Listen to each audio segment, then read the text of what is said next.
Hello, my name is Lowell, pronouns he, him, and this is the first session, or sort of session zero, session one of a game of Star Trek Adventures, second edition. This is the Voyages of the Tempest.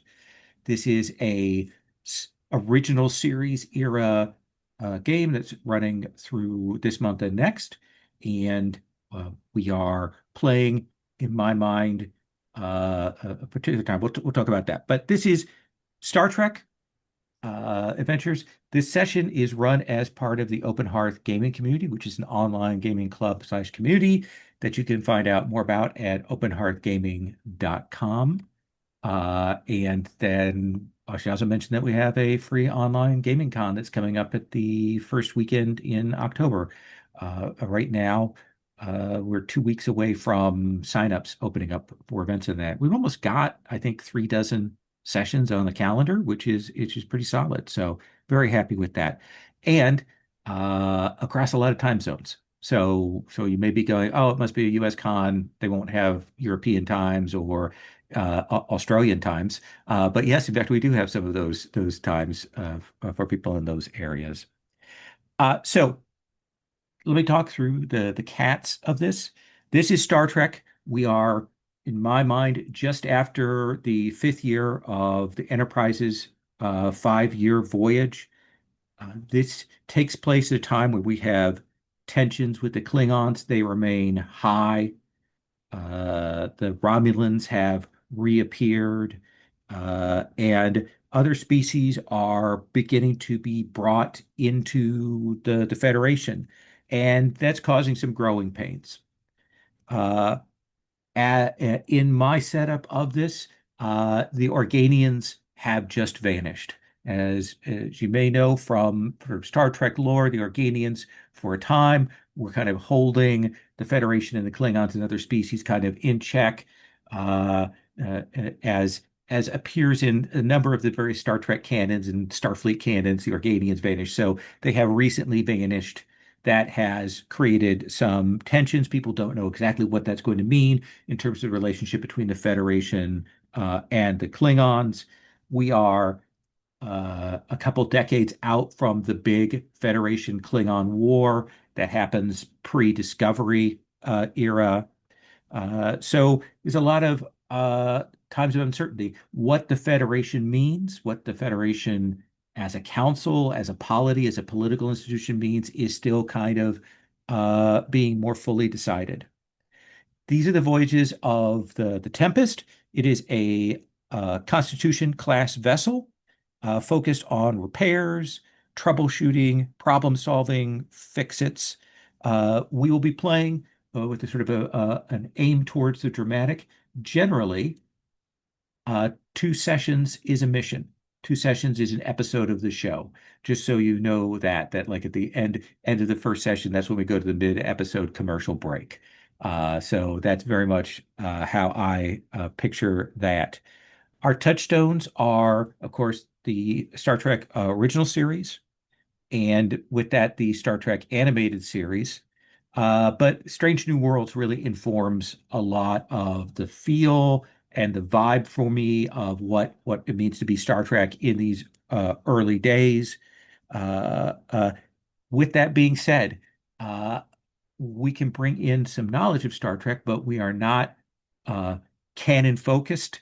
We are not accuracy focused. We are verisimilitude focused.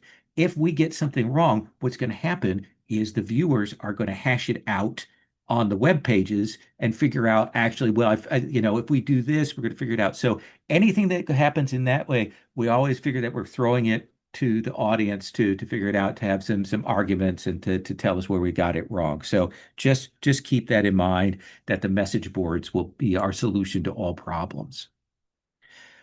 In terms of approach, what we're going to be doing today is I'm going to talk a little bit about rules and mechanics. Our players have all played 2D20 at least a little bit, but I'm going to talk about how this particular implementation works.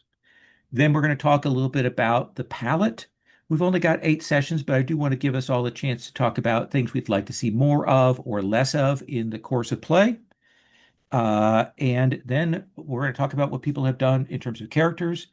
Well, I'll answer questions about choices they've made or about particular talents and things like that. We'll get a sense of who they are. Maybe we'll get a sense of relations between those characters, what their connections are. And then once we do that, you will each be asked before the show started, they wanted to showcase each of the new important characters. So they released a web vignette showcasing some event from your character's career. So I'm going to have you describe what we've posted online to showcase what your character looks like. Maybe it's arrival on the vessel. Maybe it's one of the career events that you rolled. Maybe it's your upbringing, something along those lines. And then we'll set up the mission and we'll get a little ways into the mission. We'll see where we are at that point. In terms of tone and topics, this is very much a Star Trek show.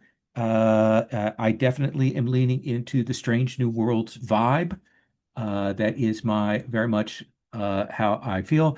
I will mention, Star Trek has, especially in the TOS era, has some colonialist baggage that we may be wrestling with or dealing with. There are questions about what that means, how that gets vibed out in a particular show. So we're going to approach it. It is a modern show. So when we talk about what the show looks like and things, we are definitely in the era of Strange New Worlds, set design and visual effects and all of those kinds of things that are going on. Uh, as I mentioned, we will be doing the palette, and then we have a set of safety tools that we are going to be using here. I know that people have already looked through these, but I just want to kind of reinforce. I'll go through this session for the first time, and then we'll kind of check in on these as we need to later on. Besides the cats, the sort of base level of things is our lines, veils, and ask first. I see that a number of people have already gone through and mark those things up. So just to go, what is on there now? Uh, we have hard lines on fat phobia, harm to children, PC betrayal, sexual assault, and transphobia. Those are all things, topics we're not going to deal with. Veils are anything that, if it were to occur, it either is a fade to black or we reference it happening off screen, but we don't dwell on it. So that includes cannibalism, graphic gore, harm to animals, meaning harm to pets, that kind of thing, domestic animals, because there may be monsters, that kind of thing. I just want to make sure that if we do have those kinds of things, any kind of harm to animal that is not a pet, if everybody wants to X card or check in on that, please feel free on that score. Homophobia, racism, sexual content, and torture are all kinds of veiled materials there. And then we have an ask first for anything where we would have a reference to mind control or see mind control on screen. There's going to be potentially in this particular mission, there may be a thing that is kind of a reference to it happening in the past in the show. We'll see about that. So we'll come back to that.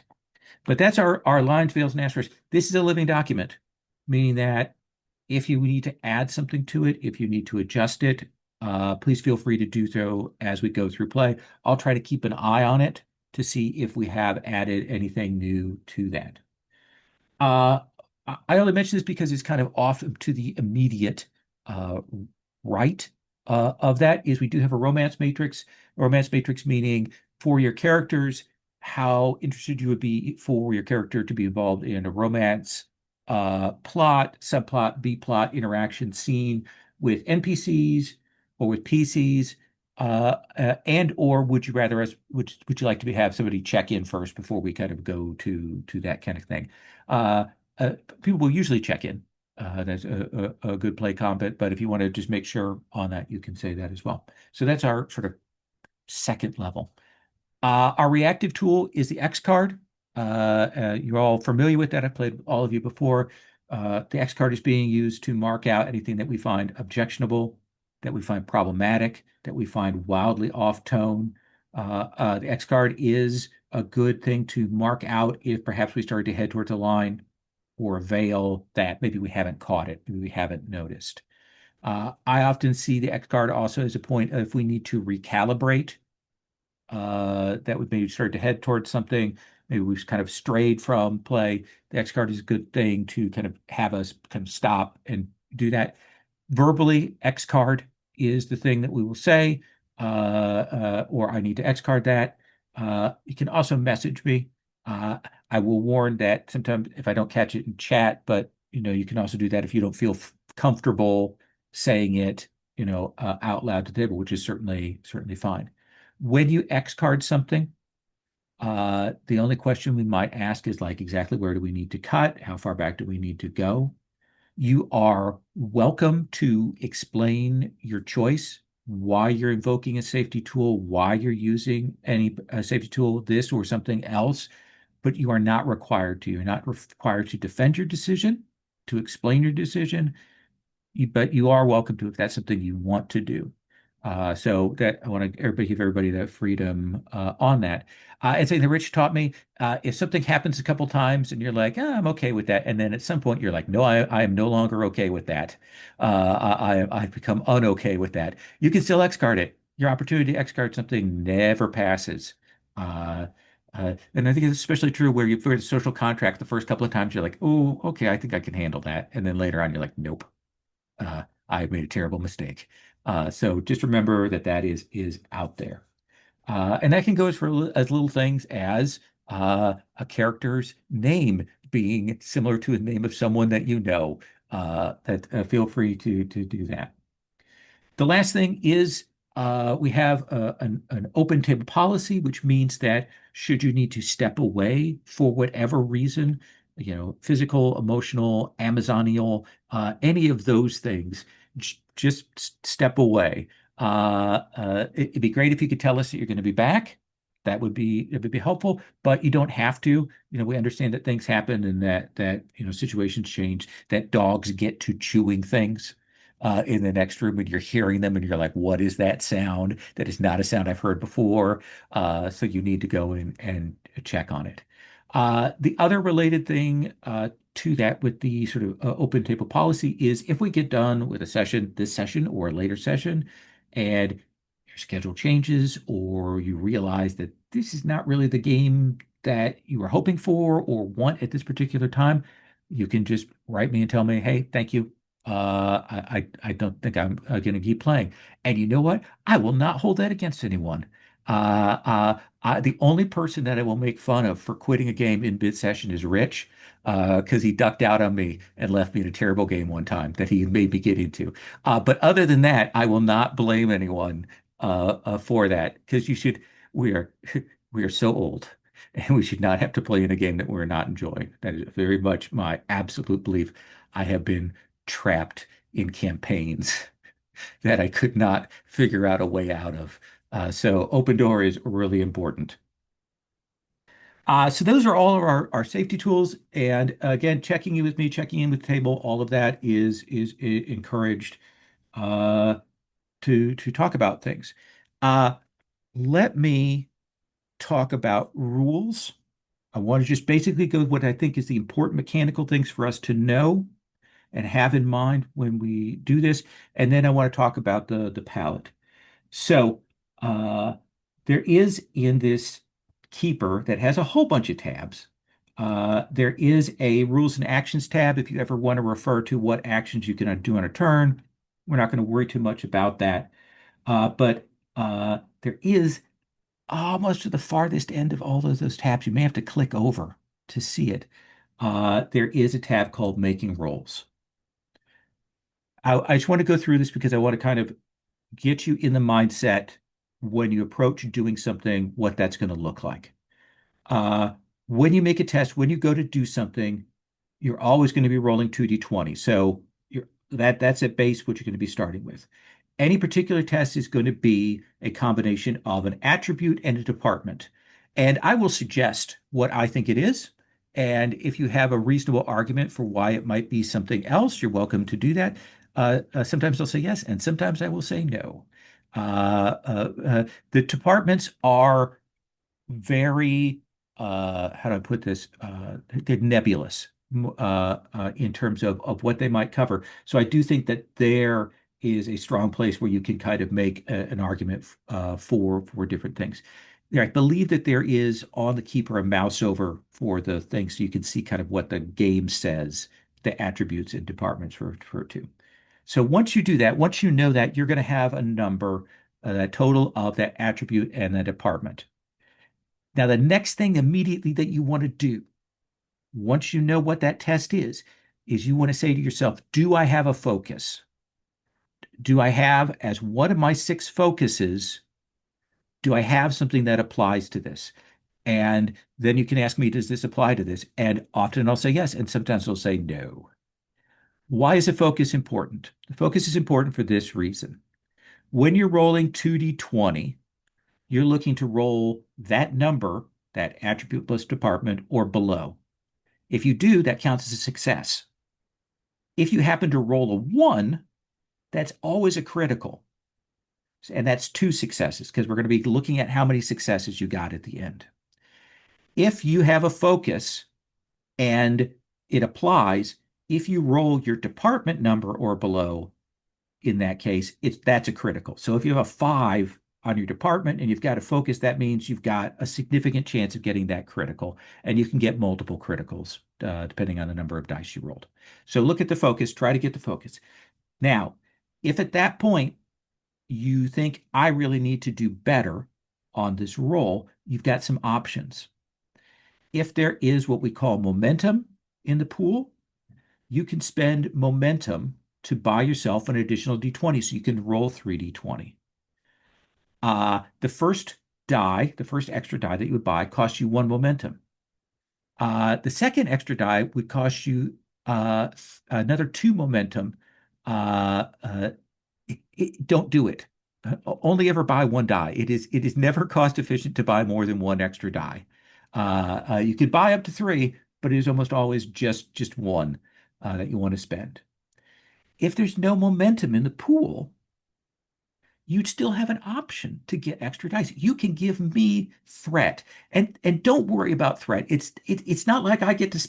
Well, it is. I do get to spend that on the bad guys and the villains and adversaries and have bad things happen. But I mean, how bad could it be? But you could certainly spend threat like give it to me, and then you could get those extra dice. Uh, the next thing that you can do before you roll is everybody has 1 determination. You have 1 determination. Your determination refreshes at the start of, I'm going to say each session. I don't think it's each mission, but I think it's each session. Uh, you can spend that before you roll to get 2 successes. Essentially, you get a d20 that's like set to a 1 and it's set right there. You get 2 successes. You need to explain how what you're doing fits with one of your character's values. Kind of check in with that. If you do that, you get those 2 successes. You may have a talent that gives you a benefit, so you want to check your talents. Uh, and then the last thing, or last couple things, is if somebody assists you, like let's say Jim is helping out Captain Escara, Captain Escara will roll their 2d20, and if Jim spends his action to assist, he will roll using the same set of numbers, but based on his numbers, but he'll only roll 1d20 and he will add that in.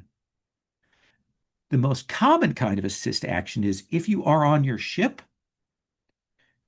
you can get the ship to help you. The ship will give you a ship's assist die, in which case you roll 2d20 for yourself, and then we look at the ship's numbers and you get to roll a d20 for it.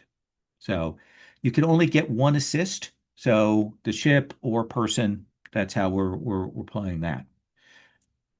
There is a last thing I want to mention is traits. Traits are like aspects in Fate. They are things that go on a scene. You can go to create a trait and put it on a scene. A trait will either make it 1 higher difficulty or 1 less difficulty, depending on what it does. And multiple traits may apply. So just keep in mind there might be traits in the scene. You can create traits. Generally, you are looking for 2 successes. If I don't say anything otherwise, you are looking for 2 successes. Sometimes you'll be looking for 1. It's an easy thing, and usually that's a chance to generate momentum. Hey, what's momentum and how do you generate it?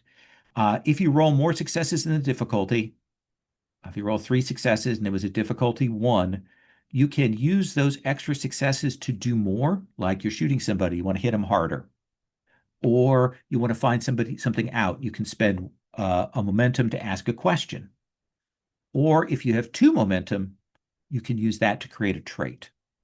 But the other thing that you can do is you can take that two momentum or one momentum, however you want to split it up, and you can throw it in the momentum pool. The most momentum that can be in the pool is six. Six is the maximum that can be in the pool at any time. In regular Star Trek adventures, where you're rolling a bunch of times and moving through a bunch of scenes and rolling dice a lot, which is not my game, your momentum pool goes down one tick every time you change scenes. I don't do that because I don't like tracking that. That is too much work for me. So I don't use that particular thing. So you want to hit that number of successes. If you get more successes, you get to do better. That's what you need to know. Sometimes, if you miss the number of successes, I will fail forward on you and give you a thing there. Uh, Low difficulty actions are a good way to generate momentum, and failing forward is a good thing. Let's say you fail and you didn't want to fail. You had a terrible roll. Let's say you rolled a bunch of 20s on your dice because 20s are the opposite of critical. They are a complication. That means I get to make your life significantly worse when there is a 20 in there. You can, if you still have determination left, spend your determination after you roll to re-roll any of those dice that you want. That goes for the assist dice, for yourself or for your allies. You get to roll whichever ones. You can keep any successes that you want, and you can re-roll those things. So determination can be spent before or after. It is always more effective to spend it before, but that's also, its own gamble. Like maybe I'll roll really well on top of that, and I'll feel bad for having spent determination, and I will giggle a little when you do that. So just keep that in mind. That's what I wanted to say. That's everything you need to know about the dice rolls in this. 2d20 always. Check your stuff. We'll walk through that. Okay. Uh, so the next thing I want to do is I want to talk just briefly and have a chance to go around and see if there's anything people would like to put on what we're calling the palette. What are themes, stories, archetypes, things that would normally be in a Star Trek thing that you are more interested in or are less interested in? For example, every time I run Star Trek Adventures, inevitably somebody says, please no time travel. And they put that in the less interested rack. And that is absolutely fine. I am I am resigned to that. And I do think that is fair. Uh, and I'm going to go around and give you a chance to say something. We'll go around a couple of times, see if there's anything. You can also say, no, I'm good. It is up to you. Gwen, is there anything that you would like to add as more interested in or less interested in for our play? I think I am less interested in mirror universe Okay. stuff before, since we haven't established the this universe characters. I think that is absolutely fair, especially for a season one. Mike, anything that you are more interested in or less interested in? I'm always interested in Star Trek when Star Trek values kind of run counter to the kind of moral right in a situation, and the crew is kind of forced to choose between those two things. ST values in clash with situation. That seem fair way to put that? Yep. Okay. Jim, anything you would like to have as more interested in or less interested in? I want to make sure we get some downtime scenes with the crew. Okay. Uh, you know, Playing chess or pickleball or, teaching each other to dance or whatever. All that kind of stuff is really Absolutely. fun. Yeah. Yeah, we'll definitely do at least one bottle episode on board the ship with strangeness happening. Rich. So I've just started the first season of Star Strange New Worlds, in preparation for this, a show I've meant to, but I just moved it up in the queue. I'm on the finale of the first season. It's brilliant. And one thing that I find starkly different in Strange New Worlds versus every other flavor of Star Trek is cooking and the use of food and Hmm. how many scenes are set instead of at a conference table like Star Trek Next Gen, which is what I cut my teeth on, with the captain cooking. I don't know if my character's a cook because then I'd have to say smart cooking things, and I don't think I could pull that off.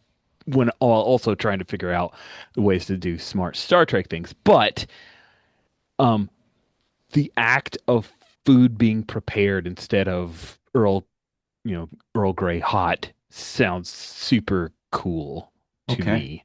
So scenes around food being prepared, that is interesting to me. I just was fascinated by it. Absolutely. I think that that is a really good thing. It is one of the things they've managed to make an important cornerstone of that. Instead of we still see some things where the little green cube meals, but we also see real food. Well, crackers don't matter here, so. Yes. Uh, Gwen, anything else you'd like to say is more interested in or less interested in? So I'll throw this in the more interested column, but this is a top, very nebulous. But I teach a class on philosophy and science fiction for in my job, and Star Trek is just the richest source for the science fiction side of that class. There is so much that is the episodes are just like a chance for some writer to like explore some philosophical question like what does it mean to be human? And, like Measure of a Man from Next Hmm. Gen, for example, and, like the weird puzzles about two Rikers or, Neelix and Tuvok getting merged and then separated and all that sort of thing, like what, I don't know, like it's really hard ask to be like, hey, GM, teach me philosophy. I'm not asking that exactly, but Present some dilemmas, some questions that reflect some of yes. those big questions that sci-fi does well. Yeah. What does We, it we've mean to seen be that, human? Yeah. in certainly in Strange New Worlds with the I think it's season two, the Omelas reference episode there. Uh, uh, I say that particularly because it's a season two thing, so I don't want to spoil it for Rich. But yeah, I think that's a great idea. Mike, anything else you want to say as more interested in or less interested in? Um, I made a doctor, so please state the nature of the medical emergency. Okay, okay. Medical emergencies. Okay. Jim? Shannon and I, whenever we sit down to watch Star Trek, there is a thing that invariably makes the two of us go, uh, and that's, I'm sorry to say, Klingons. I find them boring, obnoxious, unpleasant. Like, just my least favorite part of Star Trek is just about anything to do with them. Okay. I think So that that's just not, fair. just not my thing. We've got, And in particular, the TOS era Klingons are these okay. kind of thinly veiled, borderline racist, kind of communist stand-ins that are and all the Discovery Klingon stuff just, oh God, made us snore. So yeah, We've got Romulans. We've got some other Romulans, double thumbs up. non-standard Romulans species. are messed up Yeah, Vulcans. That's awesome. yeah. Love Romulans. Yeah. I also tend to bring in some of the elements from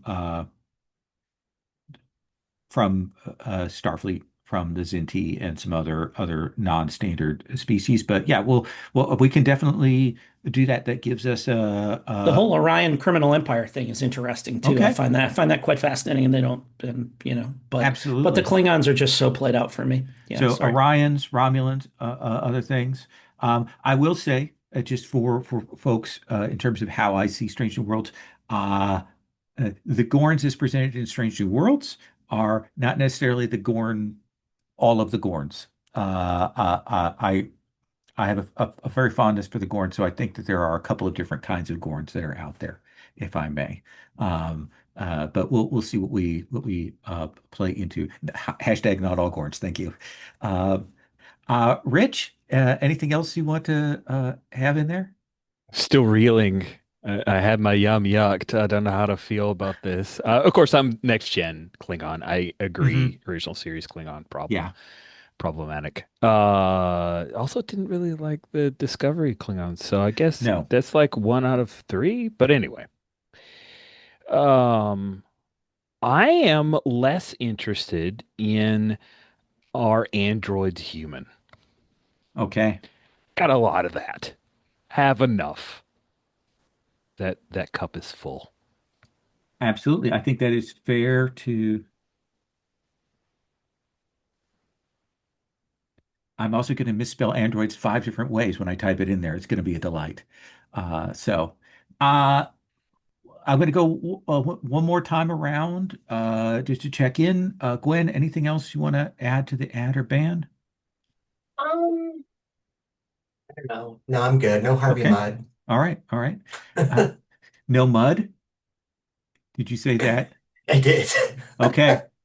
I, I am going to reference mud at some point, but we are not going to see mud on screen. We may see people like him, but no, he himself, given how reprehensible his character is and his actor. So there's a whole thing Oh, I there. didn't know that. Is It's there a kind of thing going on? some problematic stuff with the guy, as I Oh, understand. okay. All Yeah, right. Did not know it, that. it actually caused some problems with them. Uh, Would not have written him into my character's background if I had known that. Okay. Uh, uh, and we can play around with that Yeah, as and we I can need to. tweak that. That's Yeah, fine. It, yeah. it doesn't need to be that guy. That was a canonical character that seemed fun. So Mike, anything else? I don't have anything to add to the list, but I do want to point out time travel hasn't come up yet. I did. Okay. I just had can be shushing now. But I am probably not going to do time travel because it gets too complicated in a short run series. Uh, uh, uh, uh, Jim, anything else? I do want the opportunity to um like one of the things that really frustrated me the first go round with first edition was that it was really hard to do space battles and get that capture that feeling of, you know, everybody working together, being really good at their jobs in a tense situation. And I would love it if at least once we can take a run at that with the new rules and see how that works. Okay. Absolutely. I've played it a few times now. I've been very happy with it. I can certainly get it done in the span of a session and still have plenty of time for RP and stuff is my experience with the system. Rich, I'm going to give you a final word here. Oh my goodness, final word. I'm double checking, but I think this is quite a long series. Yes, 8 sessions. Hmm. I cannot help but ask for some holodeck silliness. Early stage holodeck silliness. I haven't even seen a holodeck in Strange New Worlds. I don't even know if it's a thing. If it isn't a thing, then that's fine. You can ignore that. I don't That's know. season three. Yeah, Is we can it? go Okay. Yes, we can go to the Well, shore leave planet or something like that. Sure. sure. Yeah. I mean, that's fine. It doesn't have to be that. That's just a thing. Again, cut my teeth on next gen, so that's where my brain absolutely. goes. I think that is perfectly fair. Some version of that. Uh, let's talk. Oh, no, section 31. sorry, I just was like, can I add that? Okay, I think absolutely. that's kind of not Star Trek, really. I don't like it. I think that's fair.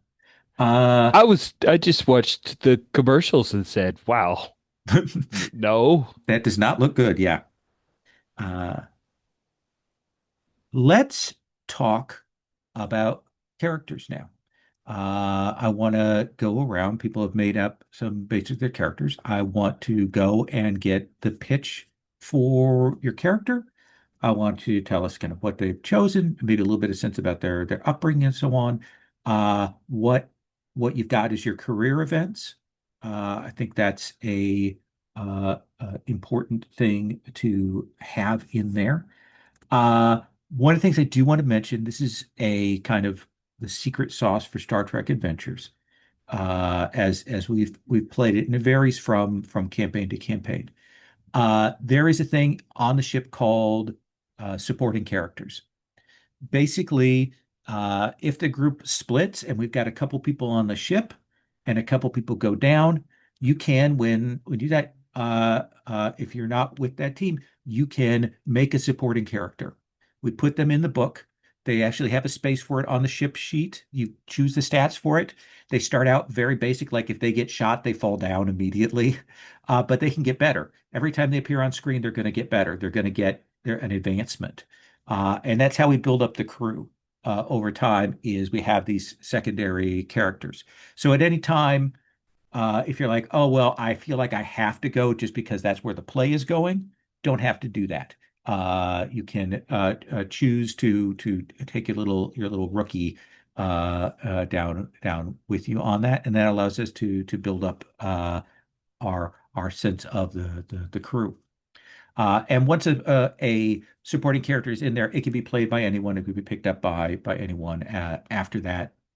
And they give us characters that we can play off of for NPCs and scenes and that kind of thing.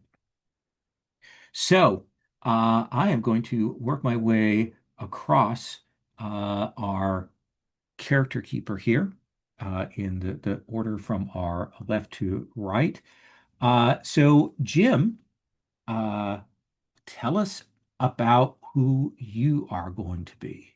Yeah, I am Commander Abraham Chivilik, Abe to his friends.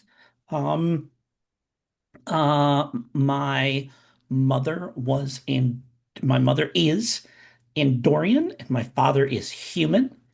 And they had a meet cute where she stabbed him in a bar, which was a great way to start that relationship. But they grew up.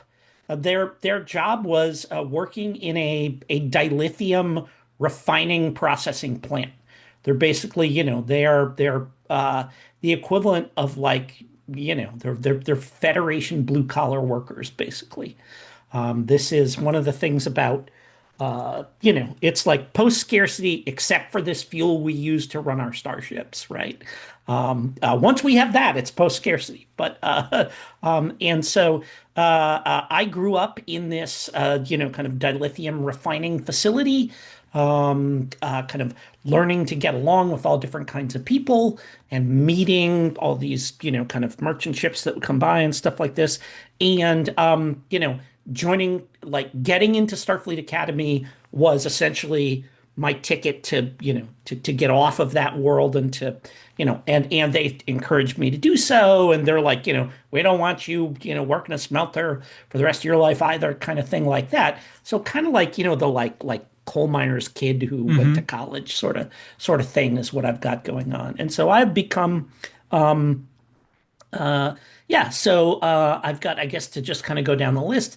I'm human Andorian upbringing, busy colony is what I chose for that. That Federation dilithium refining facility environment, business or trade, lots of logistics and negotiation. Like not only just like running the factory, but all this like managing the the various the ships that were coming in and all of that. So. For my rank, I'm experienced. So I'm a commander, Hmm. which would put me somewhere in the, whatever, like second, third command, something like that. I'm not particularly interested in being a captain of my own ship. I enjoy my um, time as I'm a communications officer who's basically like focused on security. Okay. And so I've done like hostage negotiation and I've got the whole Andorian dueling culture thing in my background and I am allowed because I have gone through whatever Starfleet requires you to go through to get the dispensation to carry your Andorian dueling weapon with you. I can do that. I'm strapped all the time when I'm in uniform. And you know, um, I'm daring. I've got high daring, high presence, and a 5 in security and a 4 in command. And that's kind of what. So like, think like a security chief who focuses on like communication, trying to talk people down rather than throwing punches and going right for facers. Okay. Okay.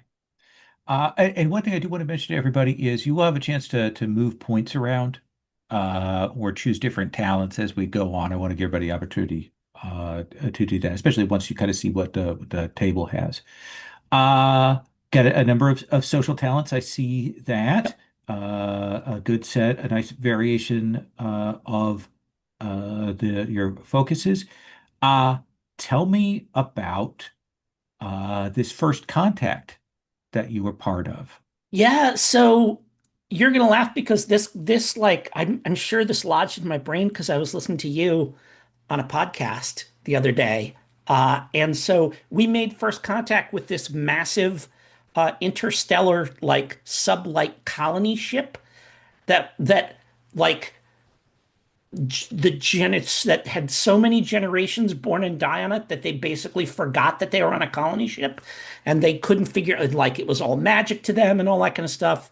And we, beamed on there to explore and, as these things tend to happen, I ended up getting snatched and captured and I was on an altar. They're going to sacrifice me to their, whatever, to their ram scoop in order to Yes. try and get it to deploy again and stuff and I like barely escaped with my life in that situation, but we did manage to kind of figure it out, make contact with them, explain to them what was going on, and they've been they left a dying planet, so they're the only members of their species that are left alive all these millennia later. And they've been, we're kind of incorporated into the Federation. But basically, Metamorphosis Alpha was my first Okay. contact Absolutely. situation Yes. I like it. that I got into. I'm writing all this up, and then I got to the end of it, and I'm like, oh, wait a minute, this is just No, it's this is just perfect. that. But I thought it was fun. And the other career event that I chose is Infamous Friend. And I had said my pal Harry, but I'm gonna scratch that. I'm gonna say my pal Cy, my pal Cyrano Jones. Okay. My childhood friend became involved in increasingly baroque and risky scams and cons. He was always trying to drag me into them, and like one of the reasons my parents got me like into Starfleet Academy was so that I did not go down that path, right? So that I didn't, end up becoming a crook like Psy. And eventually, he's currently wanted on a dozen worlds under as many names. And Starfleet once recruited me to take him down, but I couldn't do it. Like we Okay. had that scene where, like, like all I had to do was give the word to Starfleet security, and they could close in and snatch him. And I was like, run, you know. So that's a thing that's in there in my And, background, and I know he's out there somewhere, and I'm always worried he's going to show up and mess things up for me. and for those who don't for me, Cyrano Jones is our Tribble dealer from the Trouble Yes, with Tribbles. he's So the guy that that is where introduced his Tribbles character to is. the Yeah. to the TOS universe. Yeah. One of the things I want you to think about, Hmm. and I have put a link to this on the safety palette tape, and actually I'll see if I can grab up the link. Uh, oh, I see, grab it. Uh, between now and next session, I'd like you to pick one or two B plots. We might not get to both, but we'll try to Yeah, get to for sure. one for your character that you are interested in. I've got a big list there of 100 possible ones, or you can come up with other things. Kind of leave them open, but if there's a theme that you'd like to have us hit, we can do that. Oh, Uh, let me go over my values here real quick, just so that oh, everybody please. knows what those are too. The Federation is my clan now. We've got that kind of Endorian clan honor thing. So like if you insult the Federation, I might challenge you to a duel. So that's the kind of thing that, that I've got there. A dagger is only ever as sharp as the mind behind it. It doesn't matter how good a fighter you are if you're not, smart. Never hide behind your rank. is one of my values that you always, like you can't say because I'm the captain and that's why, or because I'm a commander, I get to, I know more than you. I always got to demonstrate that uh, that it's meaningful. And honor means owning your errors is the other thing that I have there. Okay. So those are my four values, and like you said, but as those play out, if they don't come into play, I may tweak them, but that's what I All got. right. Sounds good. Next, Mike, tell us about your character. Hello. Yeah, so I started creating this character about 2 hours ago, so Okay. hopefully it works out okay. Sure. I am playing Lieutenant Commander Tiven, who is a Vulcan from an agricultural world of, I picked a name at random, Zephyros. Um, the nature of Zephyros was that it was not possible to beam around. There was no transporter capability because of the minerals in the soil, and the workers of the planet were quite spread out, and so they had a flying doctor service, which is where Taven got involved in medicine in the first place. Um, they were on Zephyros when an outbreak of an infectious disease occurred, and they were responsible for responding to that, or instrumental in responding to that. And the other career event that I took was that Taven was on a shuttle transporting a patient when the shuttle went down, and was forced to kind of allow their partner to stabilize the doctor while they went and performed surgery on the impulse drive, something that they hadn't done before. And this was the inciting incident that led them to believe they needed a more rounded career, and they ended up joining Starfleet to try and get more a more well-rounded kind of look at things. What else can I tell you about Taven? Uh, They like uh, to are you using they then for the pronouns, or what are you doing for that? she, her for Okay. Taven. All right. Uh, Um, uh, infectious diseases, immunology, ethics, shuttlecraft maintenance. I like that. Uh, yeah, tell us about your values. sure. So Taven can I can make something from nothing. So Taven is one of those people that is a lateral thinker in a problem-solving situation, pulling together whatever needs to be done. You must walk barefoot in the dirt to really understand the world, and I think that is also probably a response to being an EMT. Anybody can tell you anything, but until you're there, you don't really know the situation. I finish what I start, and senses can't tell you everything. I'm a little unsure whether or not senses can't tell you anything, and you must walk barefoot in the dirt to really understand a world. How those two things, Hmm. maybe they're too close, and maybe I need to find something to fill in one of those. But I can see different readings of both of them that I can explore as we go. All right. And so uh, anything you want to tell me about the talents that you picked? So You did pick I nerve took pinch, which is always a good call. Nerve Pinch because it's a classic Vulcan move. They're not particularly strong in security, but maybe if there is a moment when I need to take somebody out in a combat situation, or if I need to put somebody on the table to sleep in order to perform surgery on them, Nerve Pinch might be important in that situation. Um, I took first response and diagnostic expertise to represent their kind of medical background. Um, Backup plans, so they're constantly thinking of what to do if something goes wrong because they have experience with something going wrong. And then from being a Vulcan, I have mental discipline. Right. That it seems like you have been with Starfleet for a while. Yes. Okay. Okay. Yes, I took the veteran rank, or Okay. the whatever that section was to take veteran. So I've been Okay. around for a little while. Yeah, and yeah, so you have you took a species talent, and they should have four talents. Veteran can be one of Hmm. those. Everybody should have your whatever your species ability is, and then four talents on top of that. Yes. Because I know Jim, I think you're missing one. Yeah, I am too. Yeah, Oh, Oh, okay. yeah. You All get right. whatever you get one of your species ability, and then you can pick at the end of the thing, you'd end up with four talents total on top of that species ability. So five things. All right. I think that gives us a good sense of your character. Why crochet? Yeah, so their hobby is crochet, and specifically, Tiven doesn't have the best bedside manner, perhaps, and the way that they interact with people is to try and understand an article of clothing that they might benefit from. So they tend to crochet while sitting with patients, and they overthink crocheting to a ridiculous level. So they're trying to understand what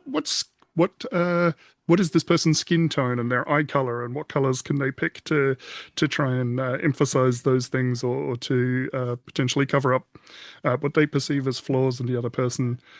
They find it meditative to sit and do something with their hands. And yeah, I put a note in there that their crochet skills are mediocre at best. Mediocre. So Okay. you may receive an article of clothing from Tiven, and it will be okay. All right. I You like might have it. to politely accept a terrible scarf. Uh, all right. Do you want to? So we've got two descriptors for your role. It could either be the chief medical officer, Hmm. or you could be the ship's doctor. The difference really is about mobilizing teams, and so you can look at that. It's on the role abilities at the very bottom of the talents tab there when you have a chance to think about that. Okay. Let's come to our captain. Rich, tell us about our captain here. Well, first and foremost, this is a Star Trek show and a Star Trek captain. So Benjamin Bratt Yes. is our captain. His name is Edwin Escarra. Yankees fans might recognize that last name as J.C. Escarra, 30-year-old catcher playing for the Yankees this year as a rookie. Yeah, I'm a big fan. He just got called up again. September expansion of the roster is so he's the captain. He's a human. His environment is homeworld. He was raised on Venus because that amuses me to have people from the original solar system. Edwin Escara is young for a starship captain, I would say, especially for a human. Um, his values are back in Venus. I made that up. I'm I not like sure it. what that means. Um, Good leaders get their hands dirty, act with confidence, even if you don't feel confident, and the crew comes first. His attributes are absolute highest in control and presence, and his reason is his dump stat. Fair. Highest department is command, and he has a science of one. So he relies on experts to do that. He has a trait of faith of the heart, which I think is a default human thing. I don't know. It was in the character helper creator thing. I don't know what it does, but Yeah. I'll. So let me look that up real quick here. Human. So faith and heart is your species ability.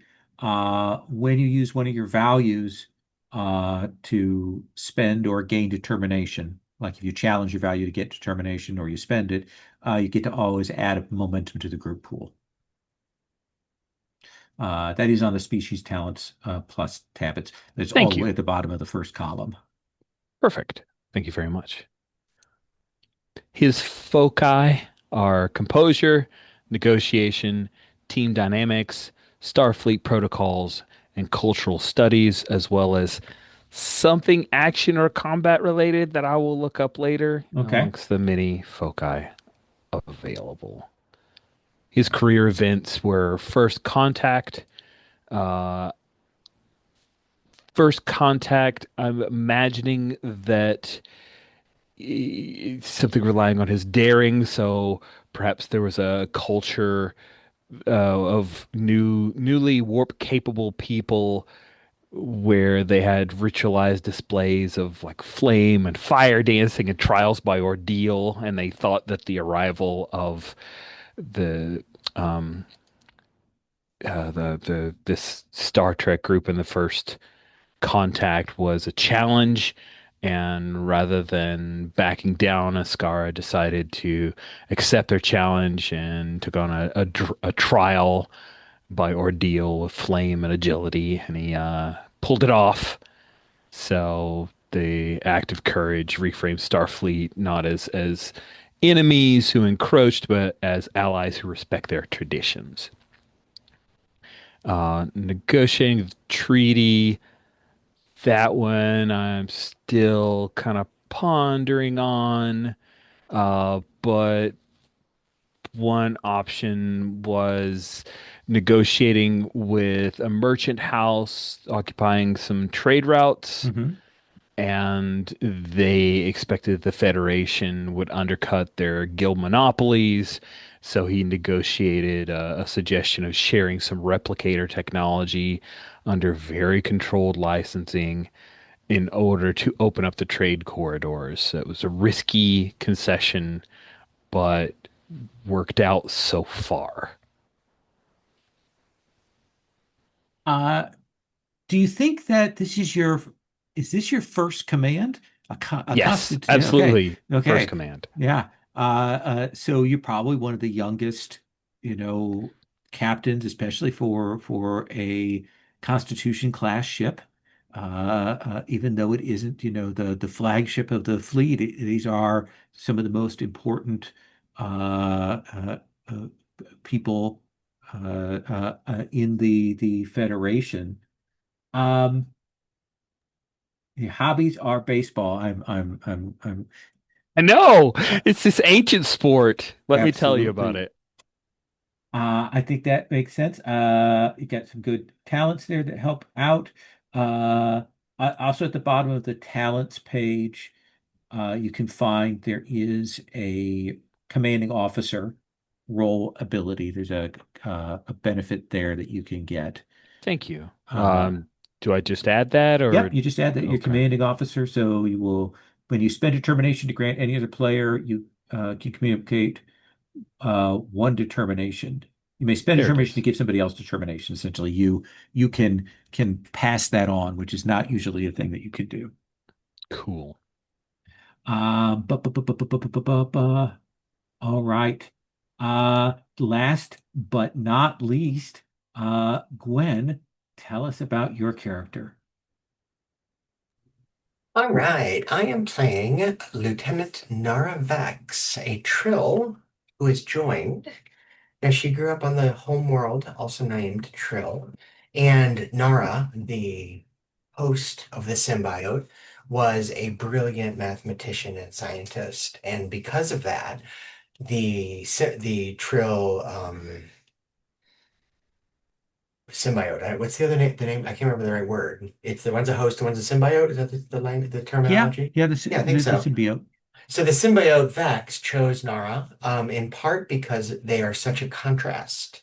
Vex is one who approaches the world traditionally with kind of childlike wonder and thought that it might be good for them to have a very rigorous mind to interact with and with this sort of background. So now Lieutenant Naravax is approaches science with a sense of wonder. Uh, they are a lieutenant.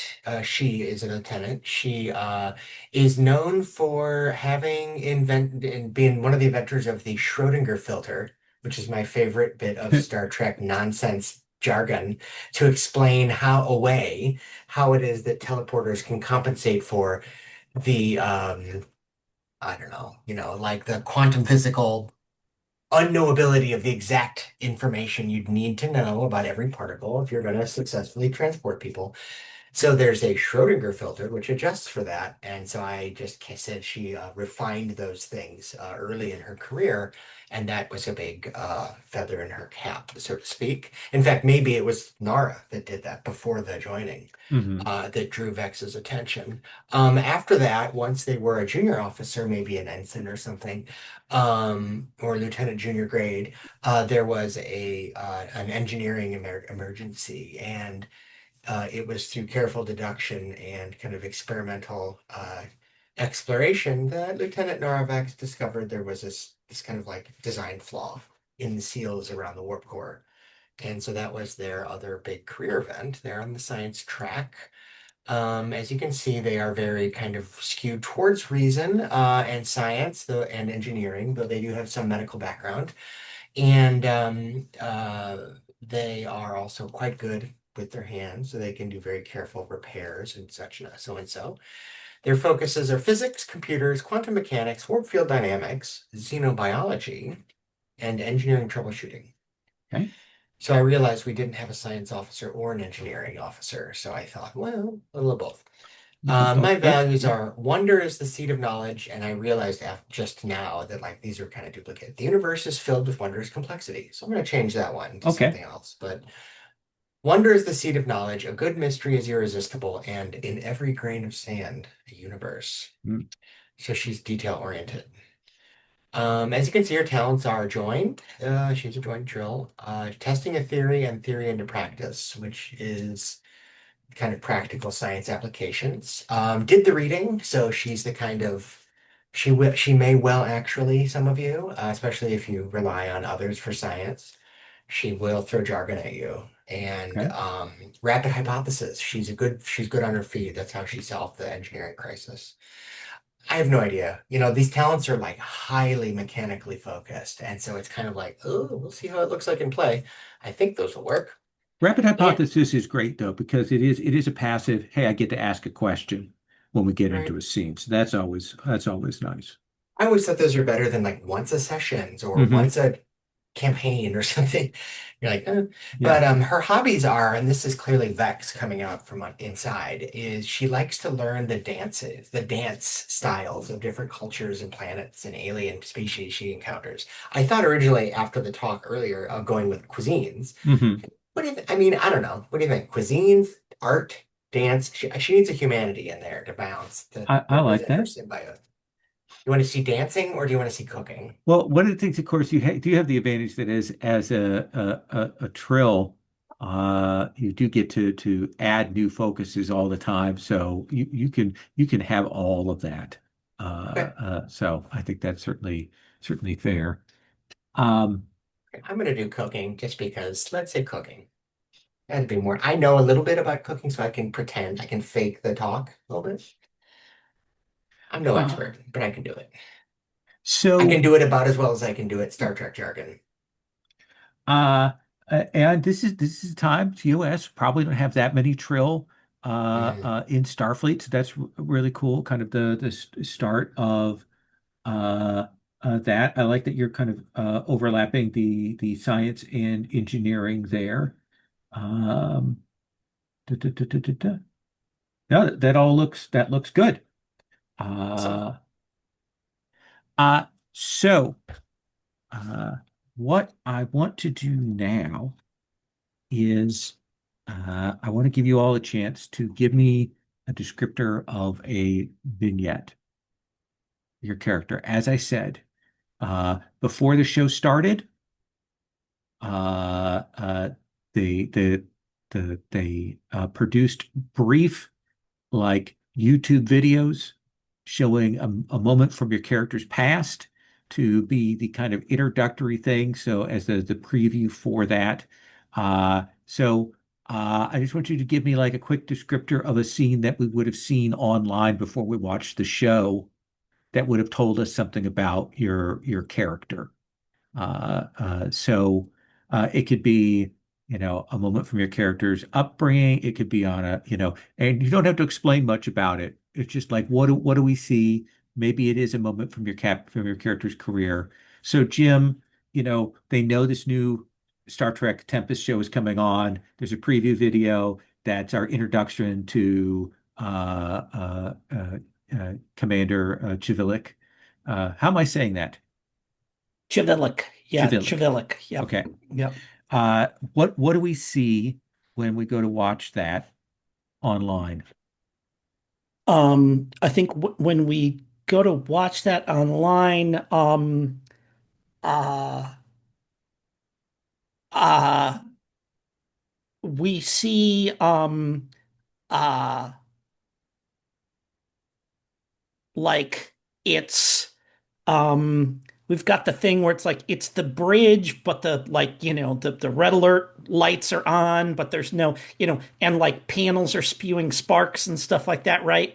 And the captain is, kind of slumped back in his in the chair, kind of like bloodied. There's like a, whatever, like a slash across his forehead or something like that. But this is a different ship. We're not seeing our captain yet. Oh, I think it's our captain. Okay. And and there's somebody like, and there's like, you know, like an Orion pirate, like is, like has a knife to his throat or something like this, and the rest of us are kind of standing around like, what do we do? And uh, Commander Chivilik just like takes steps towards him, and very calmly says, "All right, let's examine our options here and figure out a way to get you out of this alive." And and the pirate, like, kind of like his eyes look down at the captain, and then he looks up at me and he says, "All right, talk." And like the rest of the crew looks at me, and I just like grin ever so slightly and say, "Well," and then it cuts away from me. Nice, nice. We may never see that in this series, but it's at least we've got the kind of It we've can be set up a rich if bit. you're uncomfortable with that. Like it can be like whatever, a different character. Yeah, it's fine. Okay. Uh, uh, so we see that. To then, what is the vignette we see that tells us about our medical officer, our Vulcan here? I think it is the aftermath of that the shuttle crash. So I think it's like an exterior shot of a shuttlecraft that's crashed into some sort of plasticky looking rocks. Uh, maybe it's snowing, and there's a figure in a big sort of fur coat that you can't really see any details, and they're working on the engine from the outside. Uh, and then they close a hatch, go inside, and take it off, and you see that it is this Vulcan in a medical outfit. They go and relieve the other medical officer that was with them, another Vulcan, and say, "All right, I think that is it. Go and start the engine, and I'll check on the patient." So we see you've done the mechanical, you've done the medical. We see you as a jack of all trades there, or at least a couple of trades. Uh, Excellent. Uh, Captain Escara. Am I saying Escara right? Yes. Okay. What is our preview video to tell us something about our captain for this upcoming series? Hard. I'll stop whining. Because I was doing most of that on mute. Yeah, my first instinct was a holodeck thing, and I can't do that, so No, you we'll could do go with the do second a holodeck instinct. baseball game. That was the first instinct, but instead, I think we'll see him in not in a uniform, but in something that's a little more plain clothes, not looking like a captain. It's a bit of a fake out where he has a ball glove and a baseball, and he's throwing it and bouncing against a wall a few times, and then as it starts to pull back, you see, oh, that's not a wall, that's a part of a hull, and then um, someone comes in to the doors open up. We hear the sound effect of the Star Trek doors opening up, and they apologize. "Oh, sorry, Captain," and he turns and lifts his ball cap, and we see it's Benjamin Bratt. It's the money shot of Uh, Benjamin Bratt as Captain Escara, and he says, "No, no, that's fine." And that's it. It's just a roll. I like it. I appreciate the withholding our stunt casting until the end. I always like that. And then Lieutenant Vex. Sorry, I was busy making a joke. All right, in the chat. All right, actually in the Discord chat. All right, so Lieutenant Vex, what we see is her first in engineering, and there's a group of people standing around, puzzled about some readouts, right? And that you can see the screen has like these levels going just slowly dropping into the red, and there's the commander, the chief of engineering, throws the clipboard and is shouting, "We've got to figure this out or we're dead in the water." And, she's like, oh. And then, it's like, if we won't solve this in 12 hours, we're doomed. And she works on it for a little while, and then the scene cuts to her in her quarters, and she's just, kind of looking thoughtfully while she stirs something in a pan. And she looks over at at a screen. I was going to say a cookbook, but I guess it's on a pad of something. And she's like going through and and she says, emulsion, huh? Okay. All right, let's see. And then she starts, she's doing it, she's whipping something together, and she stops and looks at it and scratches her chin for a second, and then runs off, and you see her back in the thing, and she's explaining like this to the engineering crew, the science of making an emulsion, how you could combine oil and water, and actually the way in which this combines is actually the oil and the water particles working intertwined and becoming entangled on a quantum level, which is actually true. And so on and so forth. And she says, and that's what's happening. You see, we're trying to make a Bert block here, and it's very difficult, and they have no idea what we're talking about. And so she says, look, just adjust the levels of the dilithium crystal infusion in the, I don't know, fuel air mixture. Absolutely. And then that should create the kind of, let's call it a warp emulsion, right? And that ends up in the intermix chamber. Thank you. And that should create the balance we need. And so then they do it, and you see all the levels go up to green, and she's like, "Oh no, my Burblanc!" And she runs off. Nice, nice.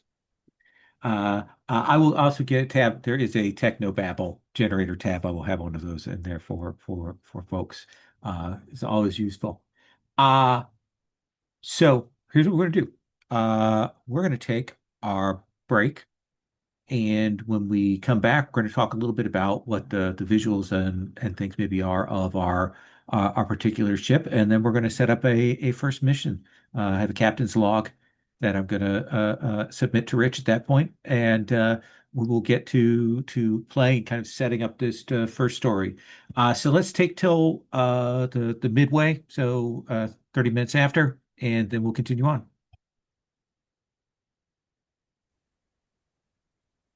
So. I want to talk just a bit about the Tempest before we kind of get to it. This is a dependable workhorse. It is a Constitution class ship, NCC 1723.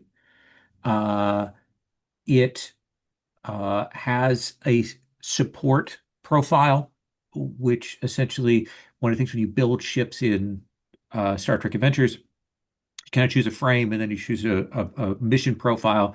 Support is kind of a variation of colony support and station support and all of those things there.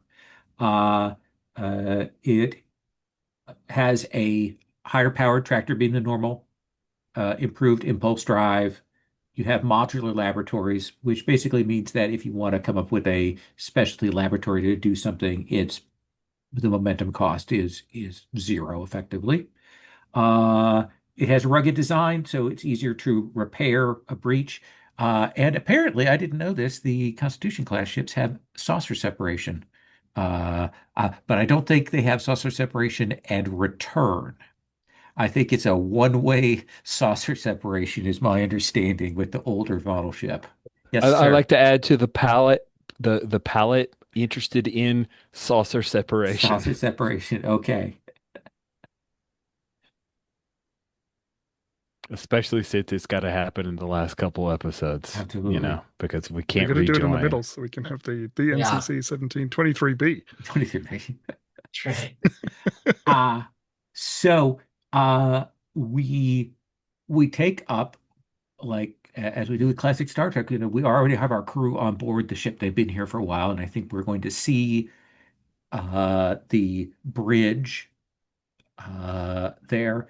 Uh tell me, Rich, tell me, Captain Escara, uh tell me something about like what the command chair looks like or the command position looks like.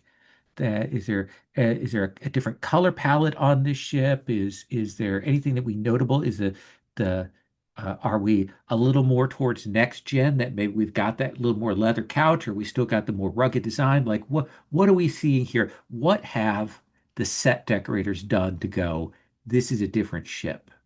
Oh man. So my first instinct is that the captain's chair still looks really new and not at all lived in because the Skara doesn't spend a whole lot of time seated there.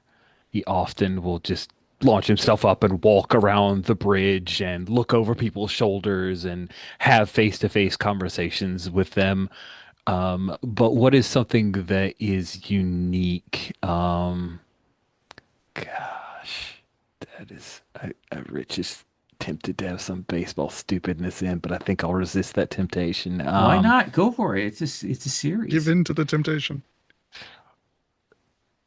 There is this odd, the back wall of the bridge. There's this odd design that is an homage to part of Yankee Stadium, and I cannot remember what it is, but it's like a crenulations type, like from a castle. There's a particular odd, weird fence thing in the Yankee Stadium, and I think an a bit of an homage to that design could be just subtle Yeah. enough to not be totally Yeah. gauche. Settled. The set designers have worked that into to the look of it there. I like that. Uh uh uh Next, what's another thing we see you on the bridge? You know, there's a science station for you. What else do we notice? Is there a difference in the way the screens work? Is there a difference in the layout? What do we see here that we note about this ship here? Something that is new that has been introduced just recently, that we didn't see in TOS, but we do in PNG is pads. Okay. So the kind of like the origins of iPads after all, the design for so there's a lot of people walking around with these little digital tablet slates, and that you didn't see in TOS. They had much more boxy things. So Okay. it's kind of a little more glass and touch screeny. There's just more of that than Absolutely. I like that, especially if maybe we still keep a little bit of the chonkiness in that, like they like clamp the pads into things and they have to kind of yes. click them in place. There's still that tactile hardware feel to No. it. Instead of looking through the little thing, the science officer clunks it down and looks at it. Perfect.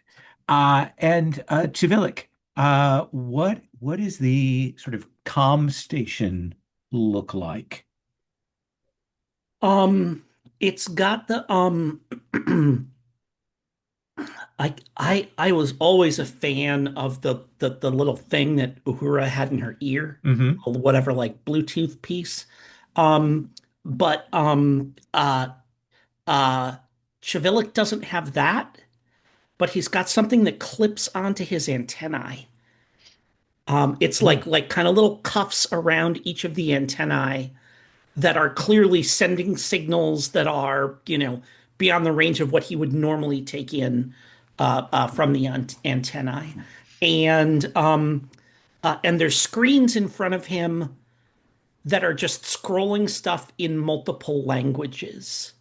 Like if we see the thing where like there's like whatever, like multiple screens up over the top like that. He's clearly um reading a couple of reports in a couple of different languages, and that's kind of how we establish that he's not just relying on the universal translator. He actually knows a bunch of different languages. And I think in addition to like languages scrolling by, on several different screens, on at least one or two screens, there's like, you know, um, just like flashes of colored lights with like, nimbuses of color that clearly constitute some, whatever, photonic creature's language. And okay. another one with, with somebody kind of furiously signing somehow, like these aliens with these like long expressive fingers that clearly communicate with each other that way. And Nice. he's taking it all in as he's doing it. Yeah. And to then, uh, in a second, I'm going to have the captain give the captain's log, which will kind of explain why you're kind of up on the bridge at this moment.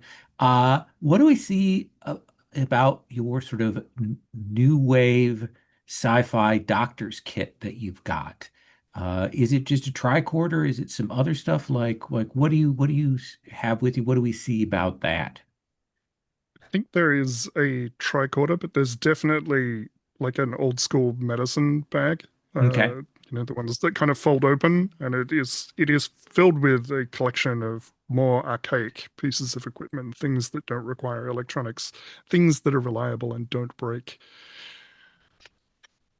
And I think we get the shot that kind of we pull back on the camera, we see people wait. There's that kind of that tense silence that says that we're waiting for something, uh, and we hear the captain's log. So Captain Iscara, I messaged you the log in chat. Would you please read us the captain's log?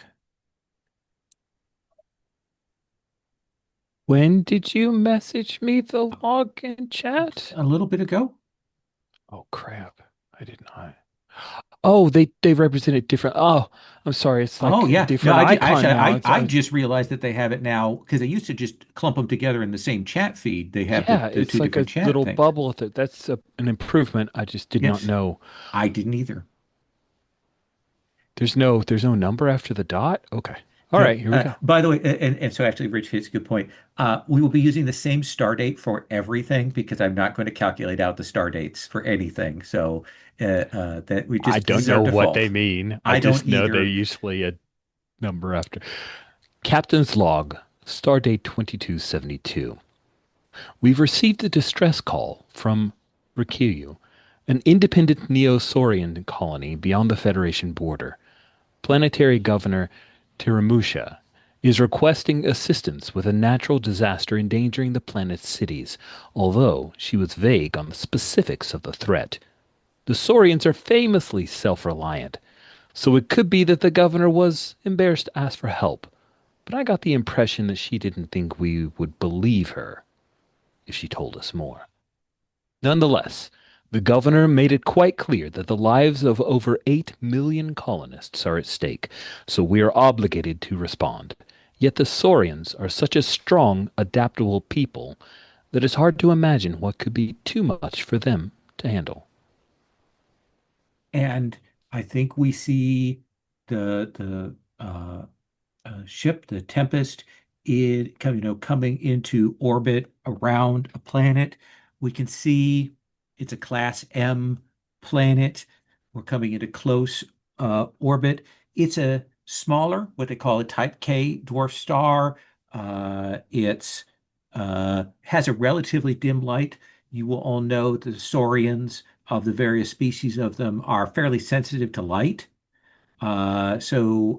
Planetary systems that have these sort of a more darker appearances, reddish light to them are more comfortable for them. Basic background, you would know this is a colony that was settled about 40 years ago. It has a half dozen major cities on it, and as well as various smaller habitations. The Neosaurians are known for both a mix of sort of standard technology, but also biotech for certain kinds of things. Um, so you will drop out of warp, Captain. We see that we've got a nice CG painting we've done of the ship and the planet down below. What are your orders, Captain? What do you tell people to do? It's nerve-wracking. Uh, Absolutely. yeah, he just And cut this the is screws first to me, this is man. first time we're getting used to it and a little bit of the parrot effect here as we get started. Let's see, who is our helmsman? I don't think we have someone that said Okay, as helm. So do you want didn't to think tell so. us?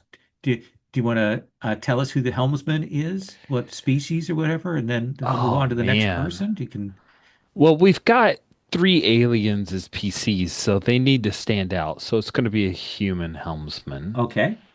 Um, And wow, I just saw some current episode NPCs in the NPC tab, and they're delightful. That's great. I did not seen that yet, so that was surprising. Let's. I love that Pike uses first names for as a familiar with the bridge crew. So, he'll say, Jesse, bring us in, but let's make sure that they are aware of our arrival. We don't want the Neosaurians to, well, they don't spook easily, but we don't want Abs their embarrassment to be in the way.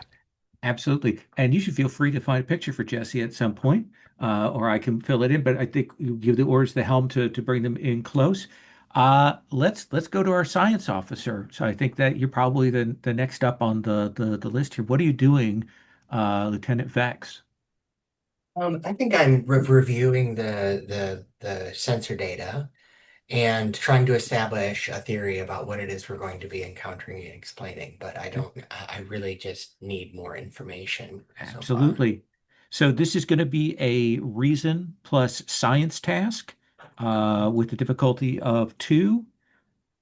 All Uh, right. So for me, that is my jam. So okay. that's 17 is my number to roll under. Okay. And that's And a 5 is my if do, I have a relevant so focus. what do you think is the relevant focus here that might apply? How would you describe the problem in terms of like what discipline would apply to Right it? now, you're doing using ship sensors to try and get a sense of what's happening on the surface. Do you have a focus in ship sensors or No, anything? I don't. Okay. So, I mean, I Well, have you've got computers, a but no. 17 or less. That's still Yeah, pretty good. I think I'll Uh, probably be fine yeah. just rolling. So you're gonna roll that 2d20, and then I'll have you roll the ship's die. But let's start with that 2d20. All right, that is an 18 and a 7. One So success. one success so far. And then the ship's die is going to be then sensors plus science. If we look at the ship, that means that it is a 8 and a 3. So it's, a one die. You're looking for an 11 or 1d20. less, Okay, and a 3 or less is a crit. here we go. 7. So that's two successes, no Two crits. successes. So you're going to get the basic information that you need to get uh, from this. Uh, you definitely like you can get the sense of okay, here are the cities that are on the planet. You pick up the energy signatures, that kind of thing. The thing that you will definitely pick up is the most immediate thing is there are some anomalies coming in with these heavy localized seismic events. You can see that there are a handful of points on the planet where they're having massive seismic disturbances. You would expect that to be more spread out, like when there's a fault line or an earthquake, that covers a span of an area. These are incredibly narrowly focused and in motion. You can see that uh, that motion and that line, at least one of them is moving towards one of the major cities. Okay.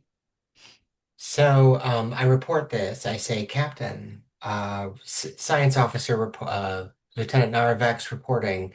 There seems to be some anomalous seismic activity that's very localized and in motion, as if perhaps a vehicle or some other phenomenon, Neosaurian created perhaps, was causing it. And one of them's moving towards the city. I worry that it may be a weapon or something. It's certainly a threat to a settled population. I'll send you the coordinates. Thank you. That's problematic. Uh, uh, let's see if we can hail the planetary governor, Termusha, and get some more information with what you've provided me, Lieutenant. I appreciate that information. And now I will, like, we have a comms officer on Yeah, the bridge yeah. who Yep. now I will designate someone else to create the comms officer. So I'm Oh, not. I'm the Oh, communications officer. Oh, you, yes, that's yeah, right, Yeah. because you yeah. have all the languages and the stuff. Yeah. Okay. Chivilic, If you And could get us actually in contact. the role that I took is communications officer. Yeah. So yeah. Perfect. Yeah. So Opening a yeah. channel now, sir. And the little things that are on my the little clips on my antennae kind of whatever, maybe some lights flash on them a little bit or something like that.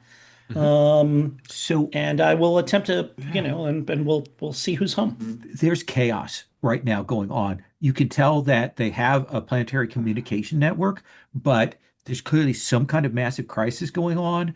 And right now you're trying to like isolate the frequencies and get in touch. So I think this is going to be uh either reason or control plus con to like break through and get a hold of the the command center here. Seem reasonable? That's yeah, sure. That's going to be control. I am not uh like I'm not book smart, but Okay. I have my wits about me. Um, my communications officer role benefit is that when I attempt a task assisted by the ship's computers or communication systems, I Hmm. do not roll the ship's assist die. Instead, I count it as if it had rolled a one. Okay, so we've got two successes on the table right now. Hmm. Let's have you roll. And here's, by the way, here's I'm going to show you how. So you've got to focus.